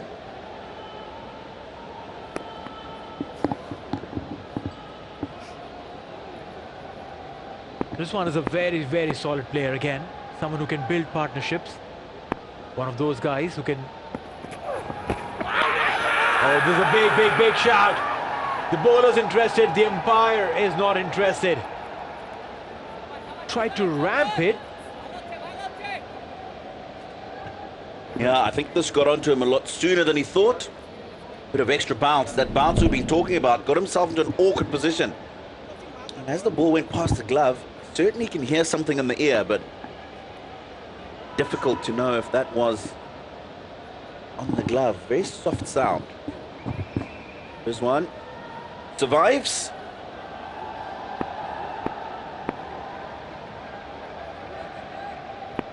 Well, yeah. He's flicked it beautifully. Where has this gone? Bring it out from the boundary line, man. Boundary there for CP Rizwan. He's responded rather ruthlessly. This is a good shot. A really good shot, because it's not that bad a ball. He's actually forced it away off a good length. What he's done even better is find the gap. They're at deep mid-wicket. Boundaries keep coming. 83 for 3. 76 required of 56. That doesn't look like a big equation. What a catch! What a phenomenal catch! Is this the catch that you'll watch the replay 200 times and then again watch it another 100 times? Phenomenal. Magnificent take by Mehdi Hassan. And he's hit it very well. Again, looked like he got himself into an awkward position. but he managed to force it away. But have a look at this for a grab. Brilliantly done. And then that's the end of CP Rizwan. The skipper walks. He's scored just 5 and UAE in some sort of trouble at 83 for 4.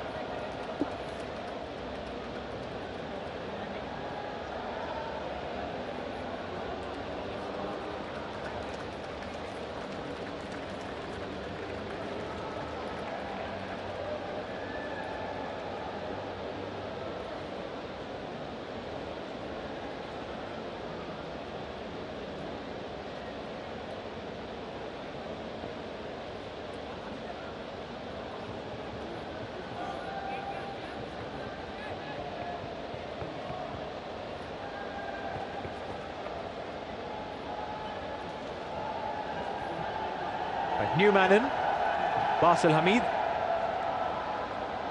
210 runs at a strike rate of 125.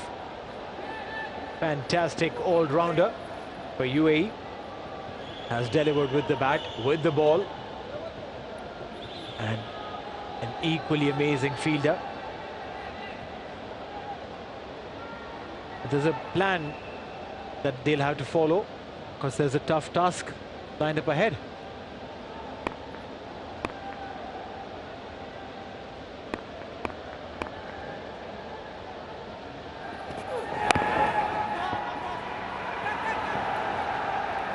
Dot ball to end the over, 11 gone, it's 83 for 4.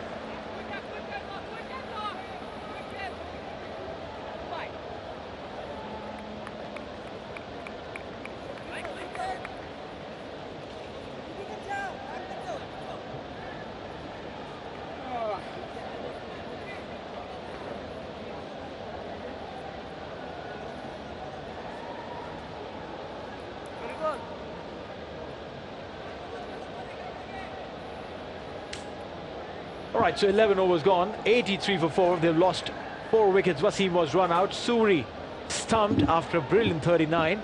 Lakra, Shariful took a catch, while Rizwan, what a phenomenal catch we've seen to get rid of the skipper. Straight to the fielder yet again. Let's have a look at CP Rizwan's catch and watch it in real time. Just try to understand how much time did he get there. Miraz to take that catch, phenomenal. They're going for the second, and we'll get it.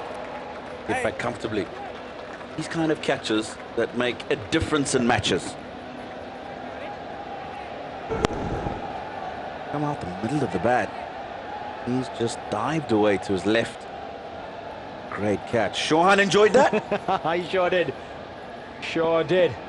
Almost felt like diving in a swimming pool. No, Miraz. They're trying to open the face of the bat towards the third man. Probably try and pierce that gap between the third and point. Able to do that. Tavar.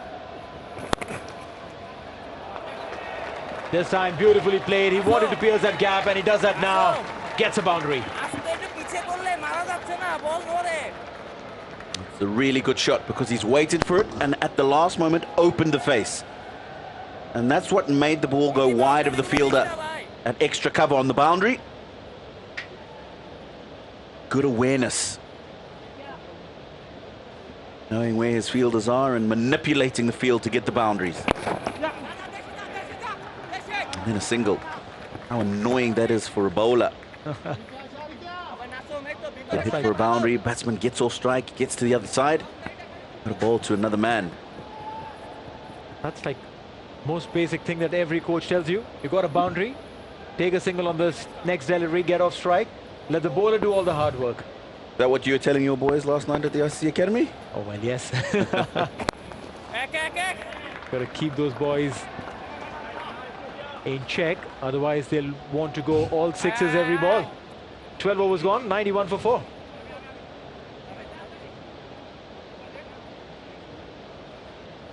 Quick, boys!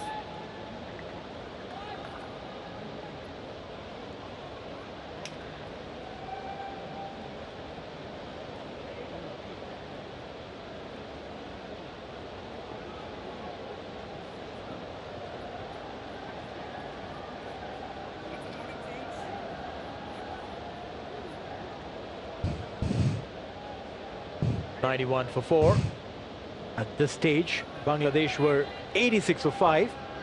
So UAE, in all perspective, be it the runs, be it the wickets, they're definitely ahead. 5 runs ahead, 1 wicket lesser. Basil Hamid and Arvind.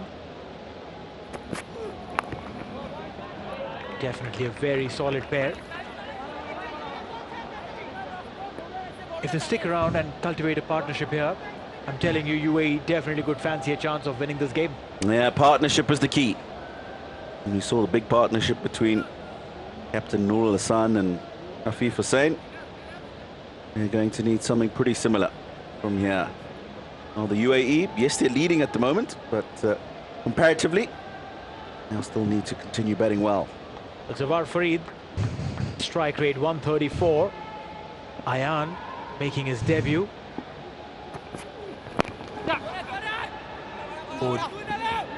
50 or 80 odd, in fact, against West Indies in the Under-19 World Cup this edition, Ayan, and got that game for his side, winning the plate finals. Very handy guy. Yeah, he looks like he's in control of what he's doing on the field of play. Very calm. I saw the way he went about his bowling in that first innings. I wouldn't have thought that it's his T20 international debut has been thrust into the big league. Charges down. There's a chance. Will that be taken comfortably? And Basil Hamid literally gifting his wicket. The ball came a little too big onto him, and eventually paying the price there. .93 for 5. Haven't been able to get a partnership going. That's been the problem. This is reckless. Come down the wicket. The ball's not there to play the shot that he wants, and this is what we were alluding to with Shamim Chaudhry earlier. Here the Bangladesh batsman made the same mistake, wanted to carry on with the shot when the ball wasn't there. More often than not, you'll find yourself in trouble. Basil Hamid gone for 2, 93 for 5.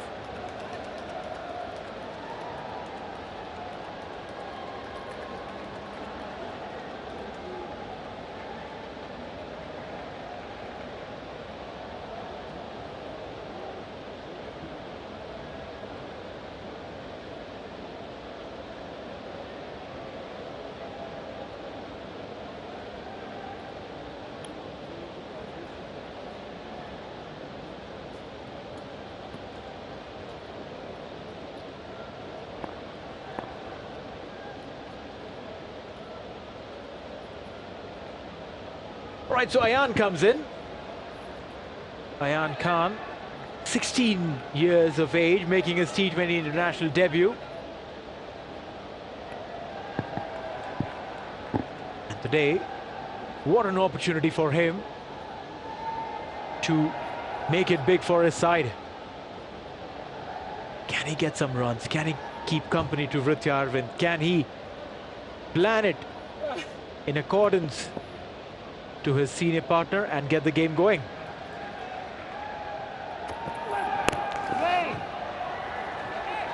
A dot ball there. It's going to be all about control for the Bangladesh bowlers from here on in. Have a situation where you're forcing the UAE batsmen to have to manufacture shots.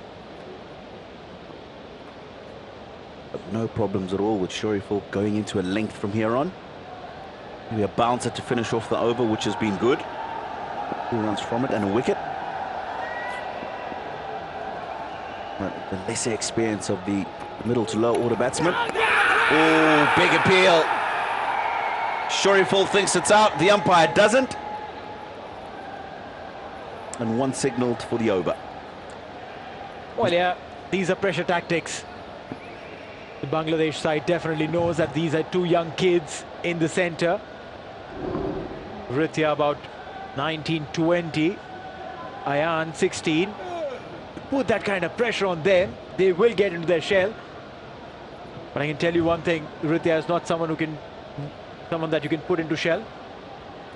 2 ODI centuries before he turned 20. Prithvi Arvind equaled the record of Shahid Afridi. He looks a busy player. Very good with the gloves. Really good work from him with the gloves in that first innings. The stumping as well. 13 gone. 94 for 5.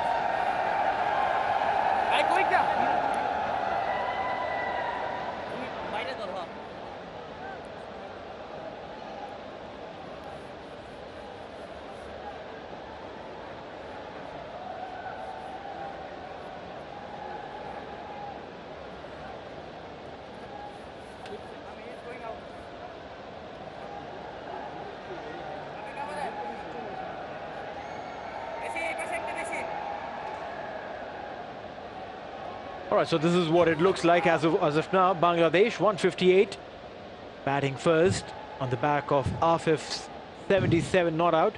Great partnership coming in with the skipper Sohan. UAE getting starts, not converting. A lot depends on this pair. Needs 65 or 42.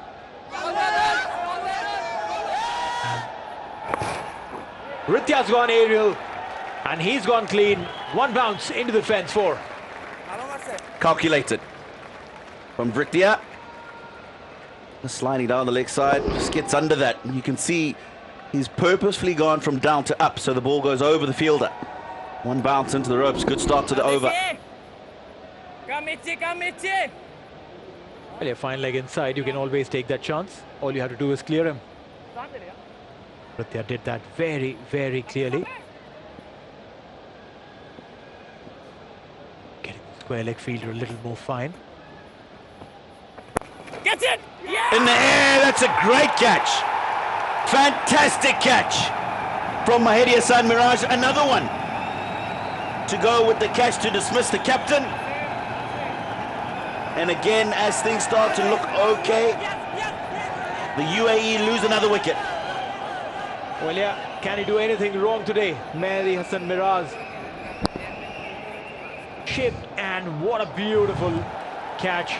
Dived onto his left and took a fantastic catch to get rid of Prithvi Arvind. 16 for him and UAE 98 for 6.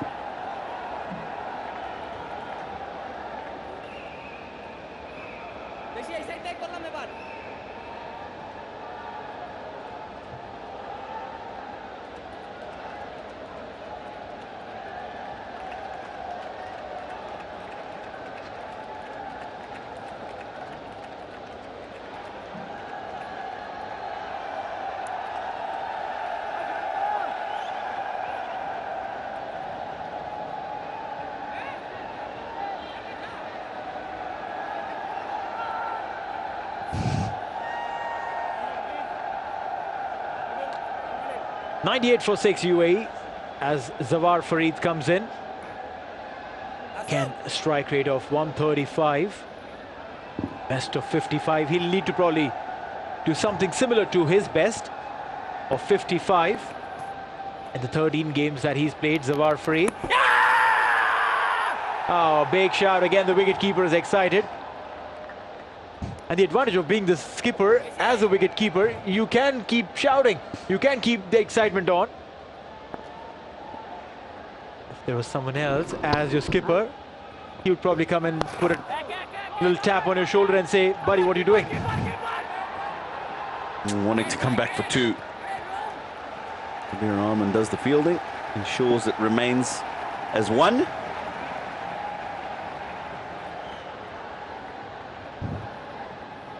Five runs from the over, including a wicket. Very good over coming in from Miraj. Prithvi Arvind. And look at that catch. Brilliant take. Ball, that's it! Bayan plays the first ball of his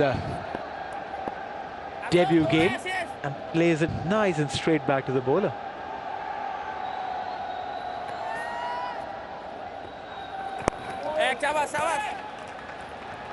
And gets his first run in international cricket. Brings up the 100 for UAE, that single. 100 for 6, 14 overs gone.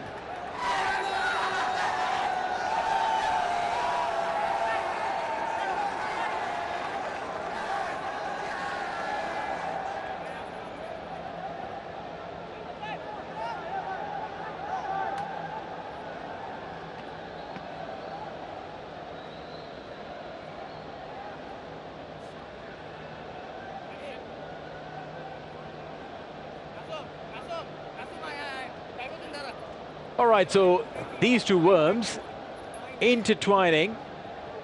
The grey worm for UAE went up right after the 5th over, but then now has flattened out with excessive loss of wickets. What compounds the issues, sorry Neil, is the fact that they're losing wickets. And they're losing them constantly now. Bangladesh had lost 4 wickets at that stage, but then they had the big partnership.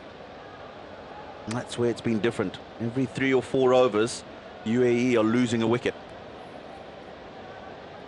That's right. That's definitely not helped the cause. Tossed up. We'll get a single. 58 of 35 now. It's still doable. It's a T20 game. One good over and things could change in the face of UAE. Now, at the same time, one good over for Bangladesh will shut the door for UAE completely. Yeah, they found themselves in a very difficult position now. And it's the experience lower down the order that they don't have. Yeah! Now that looks like a good appeal. Umpire thinks that's sliding down the leg side. It's the bar for Eid.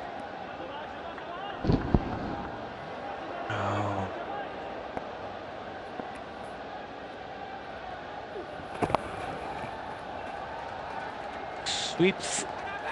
Then a single. Zawaz going for the second on the throw and a direct hit. Everything's going Bangladesh's way. The umpire raises his finger, says that's out.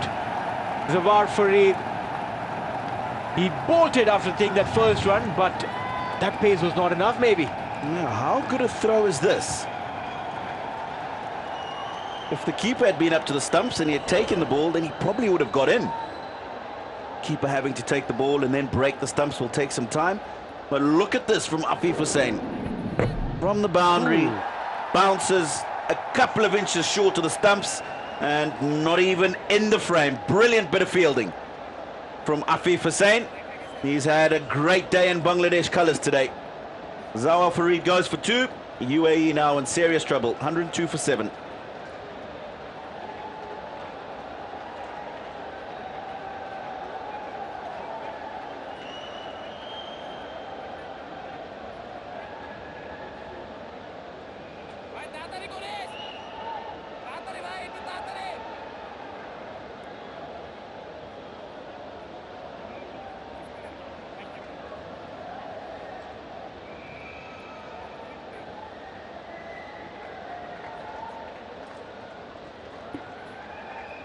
Karthik Mayappan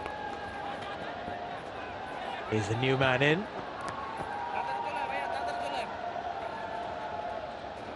Ayan and Mayappan. Now these two lads, a lot of expectations from both these guys.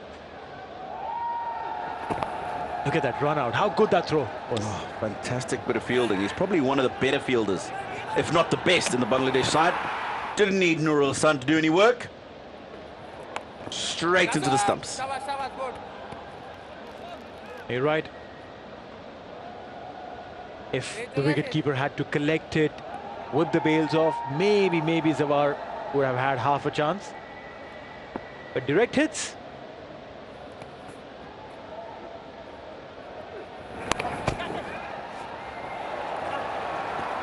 Got a hand at it. And has slowed the ball down. And a couple of runs to end the over.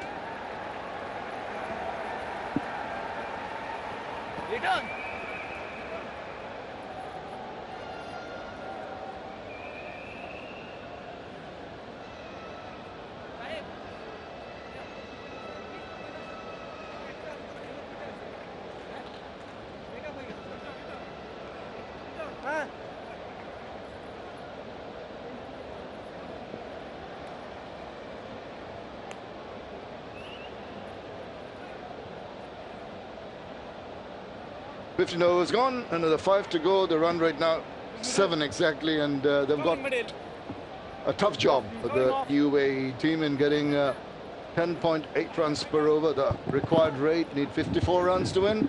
Of the remaining 30 legal deliveries, Bangladesh dictating terms at the moment. It's going to be Mohammad Saifuddin, who's been a tad expensive. You can see 19 runs in the early part of the innings when the UAE batsmen were really going great guns. And he's come back to bowl his possibly his next 2 overs. Didn't get a chance with the bat. Maybe he can do something with the ball. Guided away. Roshan, top job for the local team from here on. Absolutely. I think this is where the experience of the Bangladesh bowling. I always believed that the Bangladeshi bowling attack is a very decent bowling attack. And they got the nucleus. Maybe Shakib Al Hasan is the only one missing in this bowling lineup. The rest, more or less, is the same. Maybe you might tinker it a little bit as they change venues. But by and large, this is the Bangladesh bowling makeup. It's the batting that looks new, but the bowling doesn't look new. It's an experienced bowling attack. And also what Bangladesh did very well, following up on the back of the Mehdi Hasan Miraj wickets, was the fast bowlers to come in and bowl back of a length and bowl with that extra bit of pace and bounce. That was the thing that really unsettled the UAE batsmen. You were mentioning off air, even prior to the start of the game, that the Achilles heel for the UAE batters would be pace. Oh, that's cheeky, and that's done exceedingly well. Very clinically executed that eventually, that little scoop, and a shot that we see often in T20, but that is something that UAE need. Well done with that shot. Wrong length again. This is Mayappan just waiting for it, and Saifuddin being a little bit predictable. And this is the T20 game where the batsman try to think ahead of the bowler and just try to read the bowler's mind, the thinking. So he was expecting it, and the improvisation was perfect. So what would be the follow-up delivery? Should be the slow one. Would try the back of the length. It just wasn't there.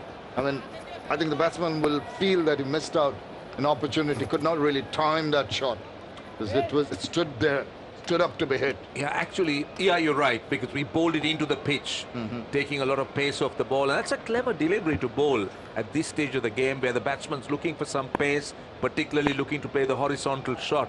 So Saifuddin thinking well. Oh, well, this time around, you see what happens. Batsman is trying to read what the bowler is going to do. Initial trigger movement was a little backwards. Saifuddin drops the ball short, a little away. One of the slower bounces. That's also the arsenal of bowlers at the death in T20 internationals. There's good thinking on the part of Saifuddin so far. Question is, can he finish the over with at least a dot ball, if not a wicket? No, it's slapped away and almost going to hand, and it's right through.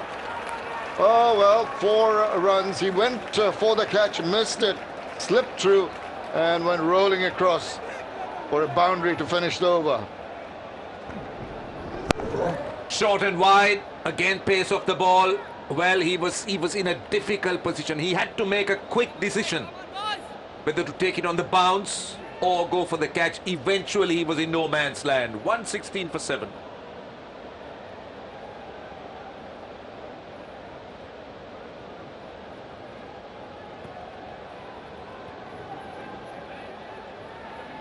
Awesome. Rolling left arm over.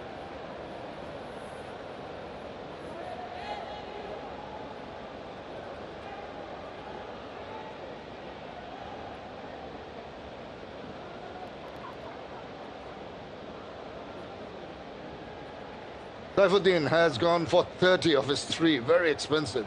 This is Mustafizur Rahman.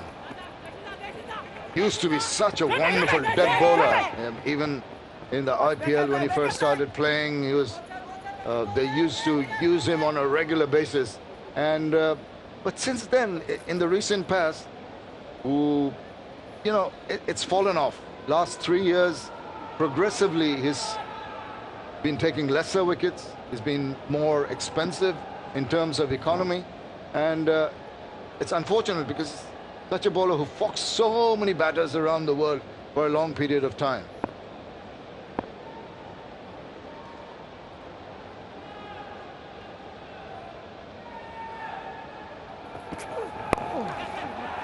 Good ball, he almost tumbled over. Quick run! Underarms it, not hitting timber. See what Mustafiz is doing differently in this game is that he hasn't really bowled too many slower balls. What he's done is he's bowled quick, he's looked to bend his back, and he's looked to bowl quickly. So that's the difference as far as I'm concerned. The pace is off, the cutters are gone off, but he's looking to bowl quick and get some bounce off this track. Well, it's something that has been forced to try differently. Oh, he's got a bit of top edge to that one. Didn't know where that one was heading, but it headed for the boundary. It doesn't matter how they come, as they say, as long as they come. And they've got those 4 bonus runs. But the thinking is right. The definite thinking is right. He's bending his back. He's going for the bounce. You could see that he's beaten off the pitch. It goes off a top edge. He's lucky, but runs do matter. At this stage, it's about the runs as far as UAE is concerned. But I can see the thinking of Mustafiz, and that is to try and bowl that extra bit of pace with a bit of pace and bounce.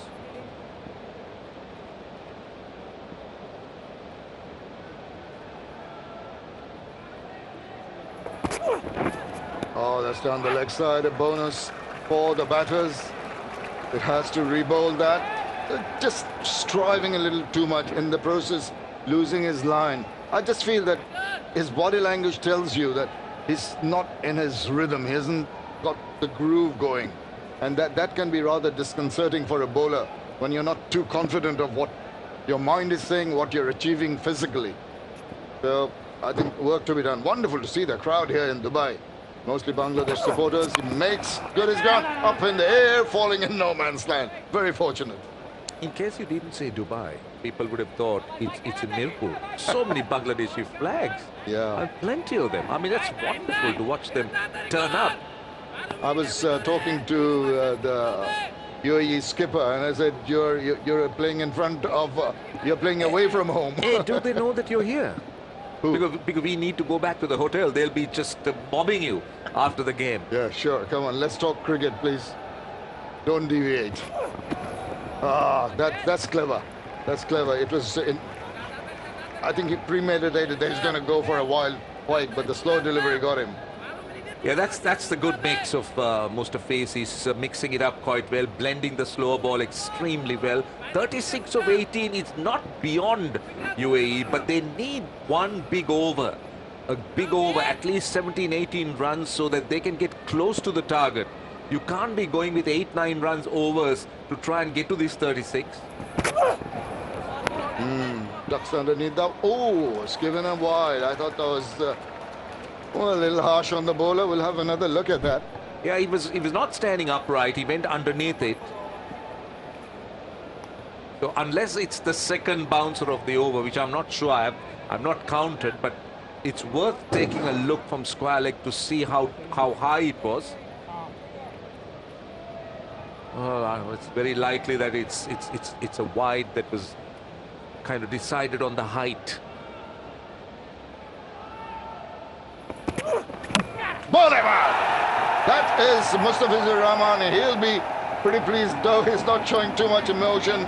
And UAE lose their 8th wicket. Bangladesh get closer to a win here. Yeah, clever bowling. Very good bowling again. You could see that he was going fuller as against the short ball. He was setting him up, pushing him back with the short delivery, and then going full, which is clever bowling. Very good thinking. In that length area, he was looking to go over the top, but not to be. Out for 12, 124 for 8.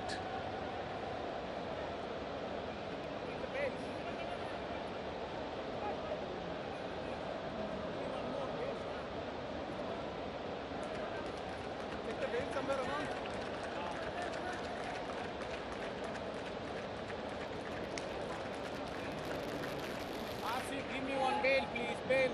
Asif, bail.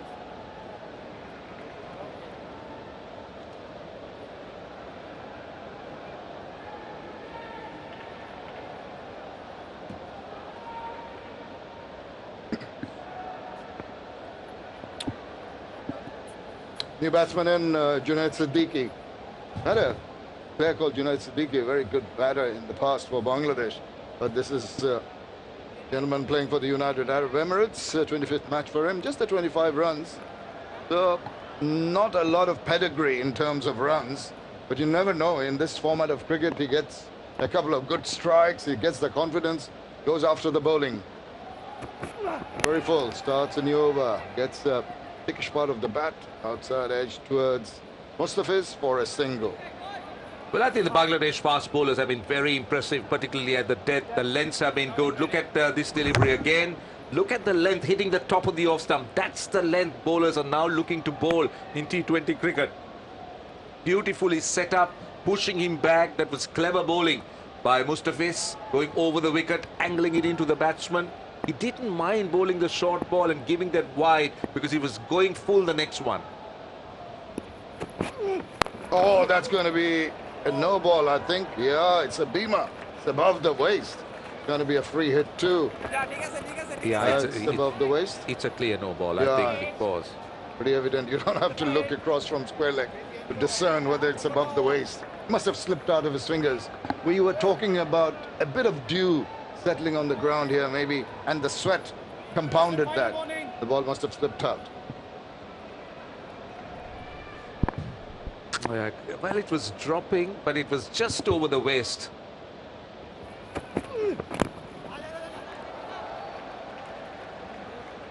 So he manages to salvage it. Just a single. That's a good comeback. Yeah, just a comparison in terms of runs. After 17.2 overs, Bangladesh were 127 for 5. UAE are 128, but they've lost 3 more wickets. Yeah, but the difference, Shamim, here was Bangladesh was gathering momentum at this stage with that partnership. UAE, on the other hand, are now just declining. So there's a big difference. Oh, definitely a big difference in terms of wickets in particular. They're on the way down. Bangladesh were on the way up. 55 runs in the last 5 overs. That was the momentum that took this total to good proportions. Well, he's thrown his bat at that one, really not getting a hold of it, not really timing it well. Manages to eke out a run. So slowly and gradually, the Bangladeshi bowlers turning on the screws, realizing that whatever advantage the initial batters had produced for the United Arab Emirates have just been washed away, and they are in control. The crowd's happier, more relaxed. They were a little edgy early on when Bangladesh started the innings and lost early wickets. But since then, they've relaxed, they're enjoying the game. The weather's cooled down ever so slightly. Not so cool, still about 33 degrees. And that's the big ground, such a wonderful ground. Here the guys, mostly Bangladeshis, come here to support the team. Today's a holiday. Up in the air, now how far is that one going? Not, oh, just over. I thought it's going to be, oh dear, that's a little sloppy. 4 runs. A good blow, but not enough. Just looking to go over the top, just getting it over mid-on. And Litton Das just not able to pull it in. It's a welcome boundary for UAE, but a little bit too late in the day for them. Bangladesh just looking good to wrap it up at this stage, but we've seen funny things happen in T20 cricket, so one wouldn't want to predict too early. But at the moment, 26 of 14, 2 wickets left, tail-enders batting. He'll be going with the fielding side. Wow, he swung that around. Now there's a fielder. Oh, he's dropped it. Goodness gracious. Yeah, he seemed to have it covered. Just slipped through his fingers. What's going on? It's a misfield, and then let's take a look at this. That should have been taken 10 times out of 10 or 9 times out of 10. Rather casual, I thought. Very casual. Just the right word. He seemed so casual, seemed overconfident that he was going to definitely take it. I think it's fine. Looked fine to me. I think it's fine. Doesn't look a boundary to me.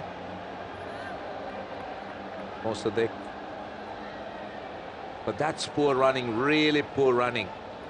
You should have been pushing for 2 there. Just come back on strike, RN. But instead, it's Siddiqui who's on strike. Another look, but I think it's fine. I think it's done well and to pull it back. Initially, of course, he didn't do well at all. Dropping the catch, then recovered. You see, yes, flicking it back with his fingers before he goes across. The ball is inside. He's not touching the ball. I think the third umpire should be reasonably satisfied with that and give it as runs, not a boundary. Waiting. Yeah, runs it is. But I like the attitude of these two batters. Ayan in particular is not dying, wandering. He's going for it. He's got 17 of 13 balls. That's good spirited cricket by the UAE batter. Low full toss.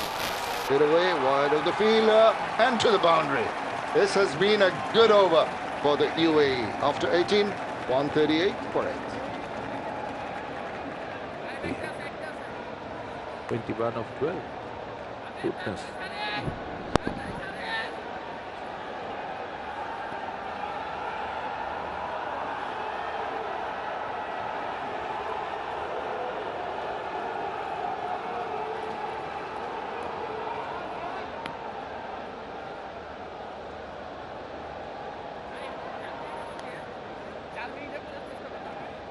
.21 needed for a very, very famous UAE win if they can get it in the next 12 balls. Bangladesh will be hoping that they can just eke out the last 2 remaining wickets, but good fight back by Ayan here. The young man has really been very impressive.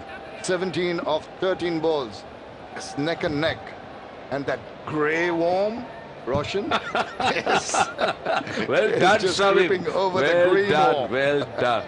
I know you're rubbing in that word grey, but well done. But game on. Absolutely, absolutely. I think anything can happen here. And that's the true beauty of 2020 cricket. You never know what's going to happen. And never speak too early. And never speak too early. Absolutely. I've already done that. And I hope I don't have to take back my words or eat my words. Here we go. Saifuddin. Interesting choice by the skipper to bring back Saifuddin because he's already given away 30 runs in his previous 3 overs. So what are the other options they might have? That's the question, I think, because I think Mustafiz is done. His overs are finished. So and also it's important that the likes of Saifuddin they bowl in conditions like this, because Bangladesh, as you said, are really looking to take a closer look at their options, bowling options. There you are, the bowling. I mean, Saifuddin, Shariful, they're the ones who are left with overs. Swing and a miss, swing and a miss. We've got to go for it. Have to. And that realization by Saifuddin that the intentions of the batsmen are pretty clear. They're going to go after every delivery. So don't give them the pace to work with. Make them manufacture shot. Play the balls away from the reach. But they're not going to use their feet. They're going to really throw their bat about. So try to bowl a little wider, a little slower, out of the hitting zone. That might bring you success. Mind over matter here. Stoa Yorker. Well done. Wideish Yorker. Always a good delivery to bowl in the depth.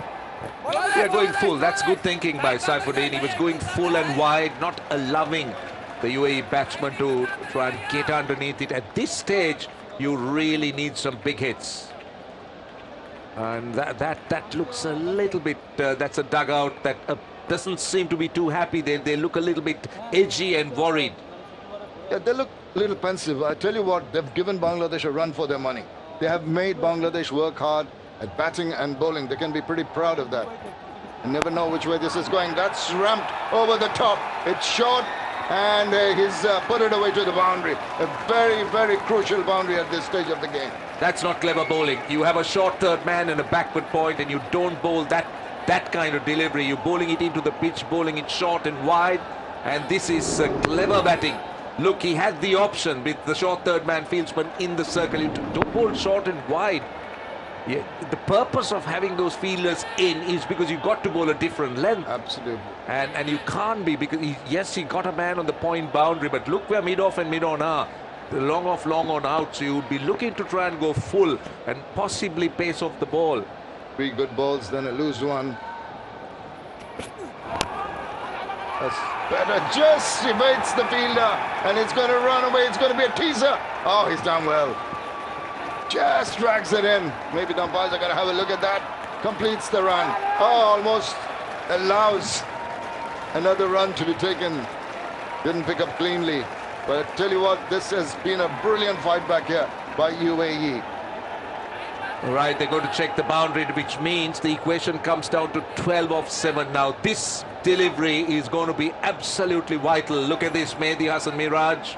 Well, he's flicking it back well inside the line. He's a fighter. He's a brilliant fielder. Mehdi Hassan Miraj, he'll be disappointed not getting runs, but he's done his bit as a fielder and with his bowling. There's such a grease lightning across the ground. Such a committed...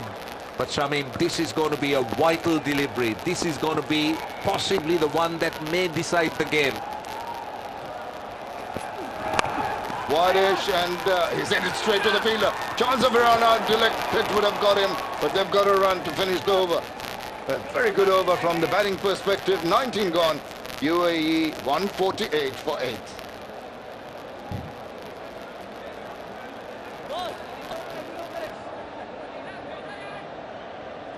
Yeah, I'll give it to him. No, but it's this.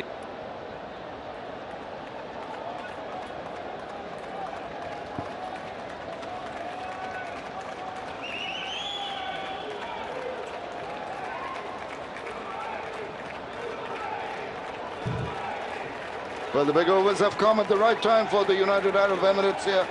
They keep on climbing, getting the big blocks. There was a period of time when the Bangladeshi bowlers stemmed the flow of runs. Pretty much even Stevens now. They need just 11 runs of the last 6 balls. Which way is this going to go? This is a cliffhanger. Swings, gets a bit of back. There is protection in the deep. Oops, a little bit of fumble. Allows the second run. That is not on at this stage of the game. Every run so pressure. Even Iron was struggling as he was turning. So the throw to the non-strikers end would have had him in trouble. It's a tough day to play cricket because it's a warm day. It's a day that takes a lot out of you. The humidity is high. So you could see that the batsmen are struggling, running hard. It's not been easy. So 9 of 5. 150 of the UAE innings comes up. It's going to be a really close one, going to the wire. This is tense excitement here at the Dubai International Cricket Stadium. Up in the air, where is that headed? And, oh my goodness, Mohammad Saifuddin. Oh dear. Is that the bit of luck that is going to change things around for UAE? What have you done? That should have been taken. You need wickets at this stage. And Saifuddin, how do you miss it? What was he trying to do with the reverse cup? That's a poor technique. That's a very poor catching technique. I'm sure he will admit that. This is such a simple catch to take, and he drops it. Has he dropped the match with that catch? Up in the air, it's going a long way, not far enough, into the safe hands. Whoa, relief for Bangladesh. I think that Shoigat taking the catch in the deep. Elated crowd. Yes, could have gone either way, but Shariful deserved that wicket.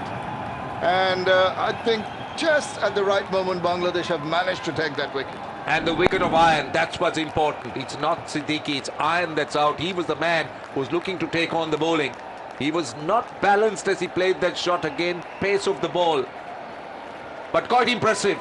Out for 25 of 17. Iron Khan, it's 151 for 9.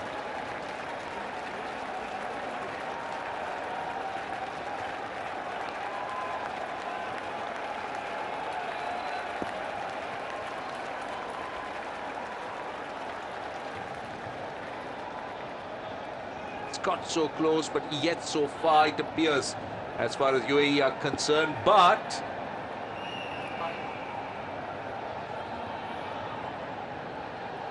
last batter in Sabir Ali. He started the proceedings with the wicket of Shabir. Can he finish it for the UAE with the bat? 8 from 3 balls. Shariful Islam 2 for 21. 3 balls to go. The crowd cheering. This is a superb inning. Junaid Siddiqui is on strike. Actually, the batsman crossed over while the catch was being taken. And he's got 11 runs. He can hit the ball around. Well, four fielders. Mid off, mid on. Gone down to long off and long on. Third man, fine leg coming into the circle. You know that Siddiqui is swinging, so it's having those fielders on the leg side and at long off. Oh, good ball, slices it away, and it goes to Mohammad Saifuddin. And he eventually does manage to take that.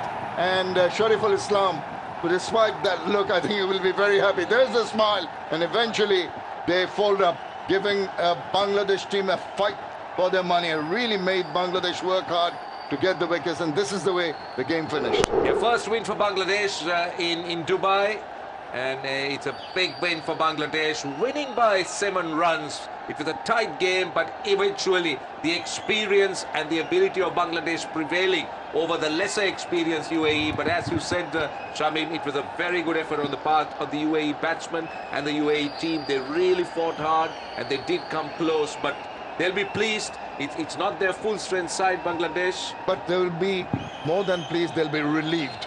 Because when they posted those 154 runs, 58 runs, we're not quite sure whether they'll be able to defend. Periods of time during the innings when UAE really seemed to be going to their target quite comfortably, but the wickets at the right times on a regular interval really pegged them back. This crowd, for a period, were a little tensed up, but now they're relieved, they're happy, the team have won, they go back home, back to their workplace, and they'll be much more relieved, like the Bangladesh team. Well, what happens when a lesser team plays one of the top teams in the world? The top team's always under pressure. You're always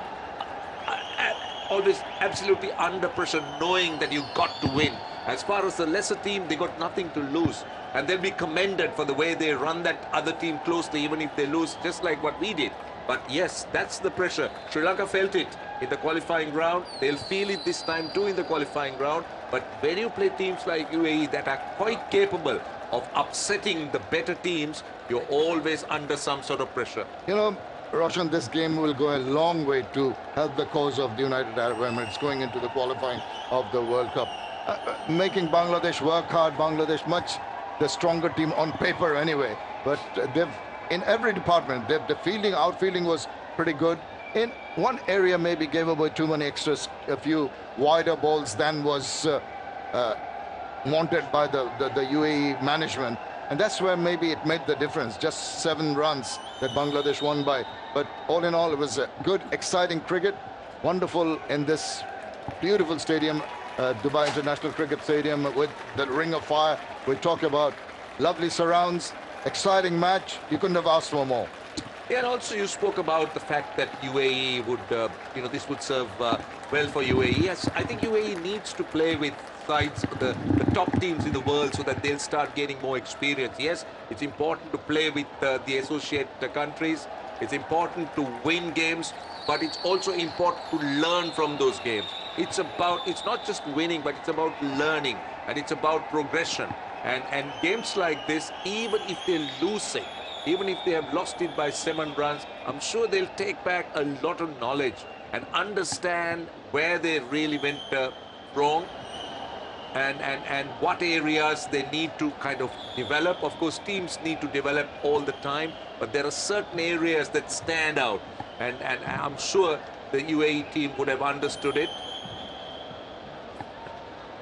Right. And someone like Robin Singh, the coach Robin Singh, will obviously just make sure that he works on all these areas. Well, you're talking about Robin Singh, the tutelaging them, but you know, it's very, very crucial that they get to play more games with bigger teams. That's imperative. I remember the days.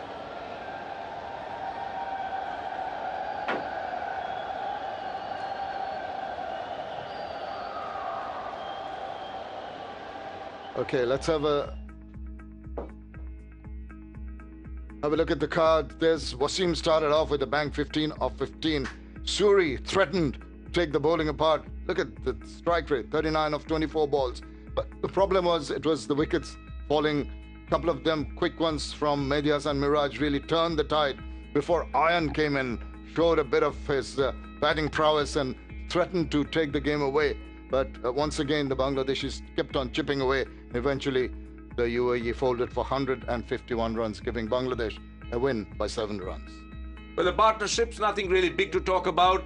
Plenty of promise, but never really delivered, never really taking it big, just like the way the Bangladeshis did. And this is an area that UAE will want to work on and improve on when they play the bigger teams and the better teams. There's a practice they've got to get into. This is the Bangladesh bowling very, very tardy on the part of Mohammad Saifuddin, going for 40, dropped the catch, eventually caught one. Mustafizur Rahman, well, bits and pieces, some good areas, couple of wickets, and economy of 7.75, but standout bowlers, Shariful and Miraj, taking 3 wickets each. Right, let's go down and join Tino Mowoyo for a flash interview. Right, Mehdi Hasan Miraj, 20th T20 match and a fantastic performance for you. Brilliant in the field and 3 good wickets. Thank you. And I think it was an excellent match. And I think the boys played really well, especially Afif. He got 70 runs. So it was a crucial for us. And yes, this is a good game. We'll come back to the bowling. The batting was what was interesting for us. First time we've seen you at the top of the innings. Is that something you put your hand up for in the change room, or was that team management asking for your service? Yeah, I think they decide team management. I just want to bat in the open, so I'm enjoy a lot the opening batting because of when you playing the BPL in our country, domestic all the time I bat for in the open and on down. So I'm just enjoy a lot. It's been a long time since you took wickets in the T20 international side, but today you carried the team and you got the result that the team needed. Yeah, definitely. 3.5 months I'm not coming the team, so it's been difficult for me. So I'm just excited. I need to more focus on bowling and batting. So I'm really happy, and that surface it's been difficult to bowl on. You know, the dew problem is. So you might think about and all the thing. I'm just getting the mentally strong. So that's why I do bowling here. Yeah, you talk about not being in the side for a long time. How difficult was it for you to get the performances in, to get yourself back into the team? Yeah, definitely it's been difficult for any players, but you need to focus on mentally. So if you get the mentally strong, you can play easily. So I just think about the positive all the time. And then just looking at the team, of course, a young, rather inexperienced side, looking at the Bangladesh players. How do you feel being a member who's got experience and having to play well for the team to do well like they did today? Yes, it was a great achievement for us because of the boys played really well and youngster, so nobody else here, but this is a good opportunity for every younger player, so we just take opportunity. All right, well played today. All the best for the next game. Thank you very much. Let's have a look at the highlights now of this innings of the United Arab Emirates, chasing 158. They came in with a sense of purpose, and they really took the bowling apart initially. 15 runs of 15 balls from Mohammad Wasim is looking very, very dangerous till, well, just having a look at some of the shots he played, some maximums, and then this bit of bad luck. Shariful got a fingertip to that, went and hit the bails, and he was run out. Chirag Suri was going great guns. He scored 39 runs of 24 balls. He was hitting shots all around the ground. You can see the sweeps played very, very efficiently by Suri, and once he was there, the reverse was on, and it was a delight to watch. But what happened to Bangladesh happened to the UAE batters. Going down the wicket, he was stumped, and after that it was controlled innings. There were a few lapses in the field, but not this one, taken quite comfortably. The slice ball, Shariful getting a little too excited about that one. But the runs kept coming, and they kept Bangladesh sort of always wondering whether they're going to get away with it. Excellent, fantastic, fabulous catch, appreciated by the captain, by Mehdi Hasan Miraj. Yeah, Bangladesh fought really hard. There was some very good bowling, but also UAE was looking to take the bowling on. Good catch in the deep. That was a relief because wickets were what they wanted. But Arvind was taking the game on against the Bangladesh spinners. And take a look at this catch. Mehdi Hasan Miraj has been brilliant in the field. But UAE, what was good about them was they really tried hard. But Bangladesh fielding, throwing, and the outfielding in general was top-notch. They did drop a few catches, but the fielding was excellent. Yes, they recovered in the end, and despite some belligerent hitting like that from the batters, there was a missed opportunity. He went for the catch instead of trying to save the runs, and he was cleaned up right at the end by Mustafizur Rahman.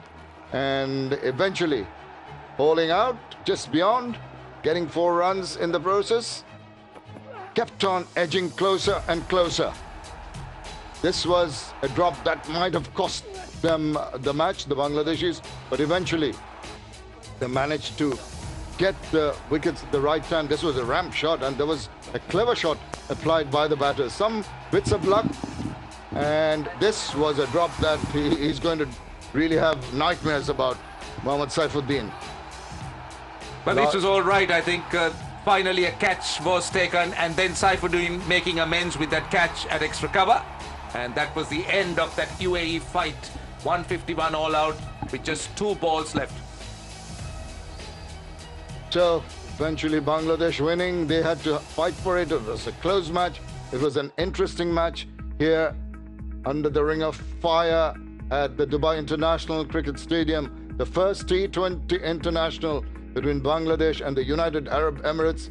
Bangladesh coming over here in an enforced manner because the weather was playing foul back home, so they decided that they should come and play in the United Arab Emirates, and it was very, very gracious of the UAE board to invite Bangladesh for them to come over and give them the opportunity to play these supposedly practice matches. But as you have seen, there's been quite a good fight in the middle. So eventually just the 7 runs that have kept UAE from winning the match. But tell you what, they can take a lot of pride from the way that Bangladesh had to really work hard. Bangladesh will be looking at the mistakes they've made. They're still fighting, striving to find an opening partnership constantly. So except for Afif Hussain, we really didn't see too many batters really dominating the bowlers. Well, this was his day. He batted absolutely brilliantly. He played some wonderful shots, that bat lift, short bat lift, but he was very severe on anything on the leg stump. He was particularly had a liking to anything short of a fine leg against a leg spinner over mid-wicket. He was going square rather than going straight. And he was Bangladesh's star, 177 not out of 55 balls. The best T20 score as Bangladesh won by 7 runs. Okay, Tino Mowoyo is ready with the presentation. Welcome to the post-match presentation, ladies and gentlemen, of the first of 2 T20 internationals. It's the Sky Exchange UAE versus Bangladesh Friendship Series, powered by Sat News. Well, today was a truly exciting match. Went right down to the wire, and it's congratulations to the visitors, Bangladesh, who eventually got over the line by 7 runs. Today's presentation guest, we have Mr. Zaid Abbas. He's a member of the Emirates Cricket Board, and he will be presenting today's Player of the Match award. First up, I'd like to call on the captain from the losing side, CP Rizwan of the UAE.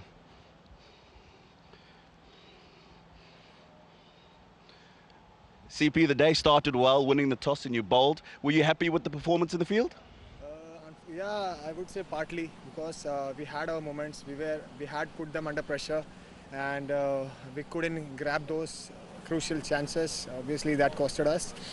But anyways, proud of the effort. I mean, we almost made a match of it. But yeah, there is always room to improve.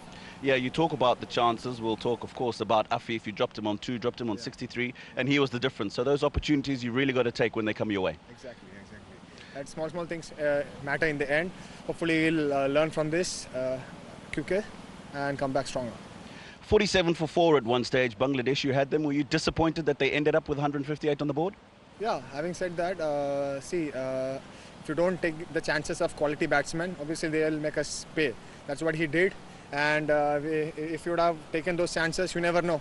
You could have restricted them under 140 also. Let's talk about the chase. At the halfway stage, did you think you would get there? And it was a fantastic chase anyway to get as close as you did. Yeah, exactly. We were on top of the game. I mean, we had those good partnership in the start. Unfortunately, we kept losing wickets in the middle. That's the area we have to focus. but extremely proud of that 16-year-old kid who made a match of that. Anyways, there is a lot of positives in this game. Bowlers bowled well. We had batsmen who had good starts. Hopefully, we'll try to convert that shots into big scores in the future. Not often that you get to play against top international teams like Bangladesh. What do you take out of today's game going into the next one in a couple of days? Yeah, exactly. There is a lot of positive, and if you play quite often like these matches, obviously we'll learn and we'll improve faster, and obviously it will help us forward. Right, CP, well played today. Unlucky not to get over the line. All the best in the next game. Right, the captain of the UAE, CP Razwan. Right, I'd like to call upon now the winning captain, Nurul Hassan of Bangladesh.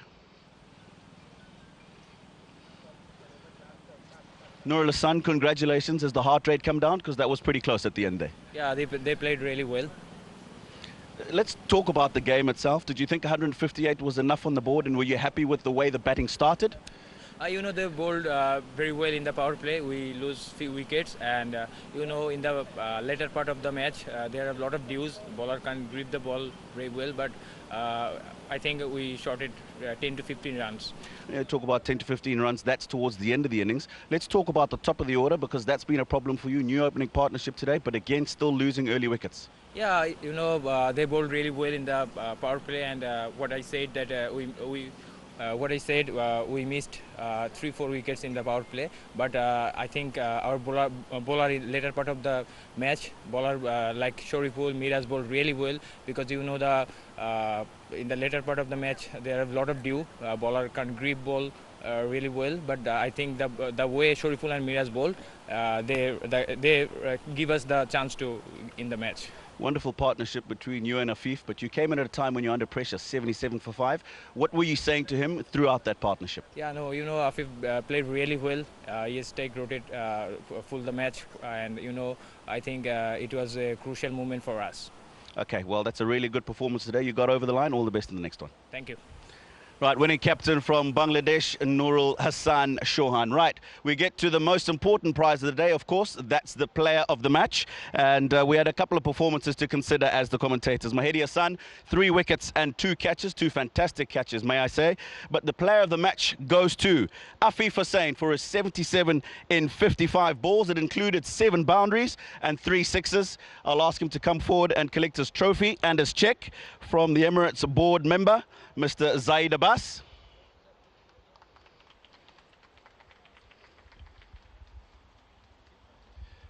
And I'll also ask you to come forward for a conversation after you're done with the photographers, Afif.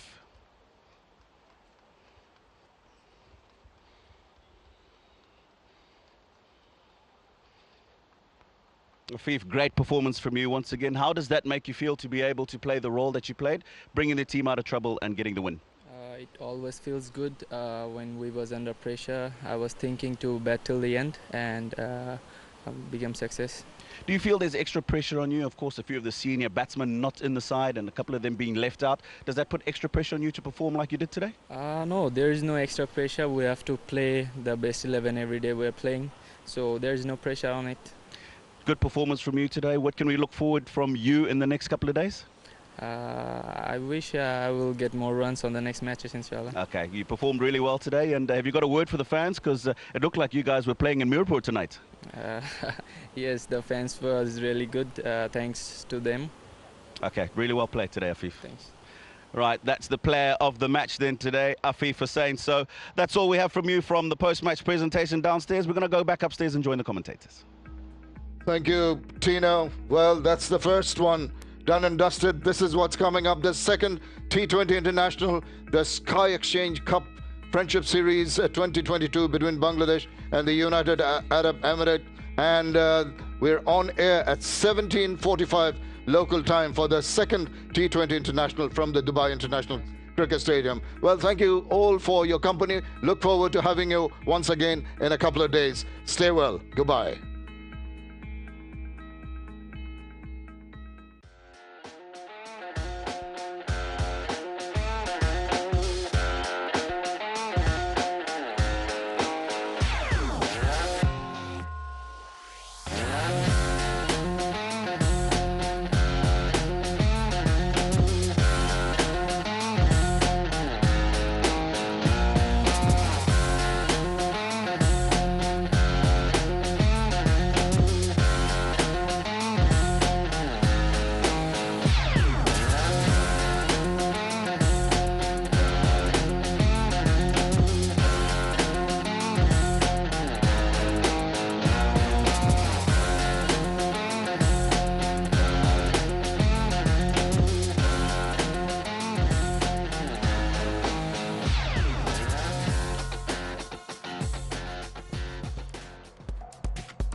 Yeah!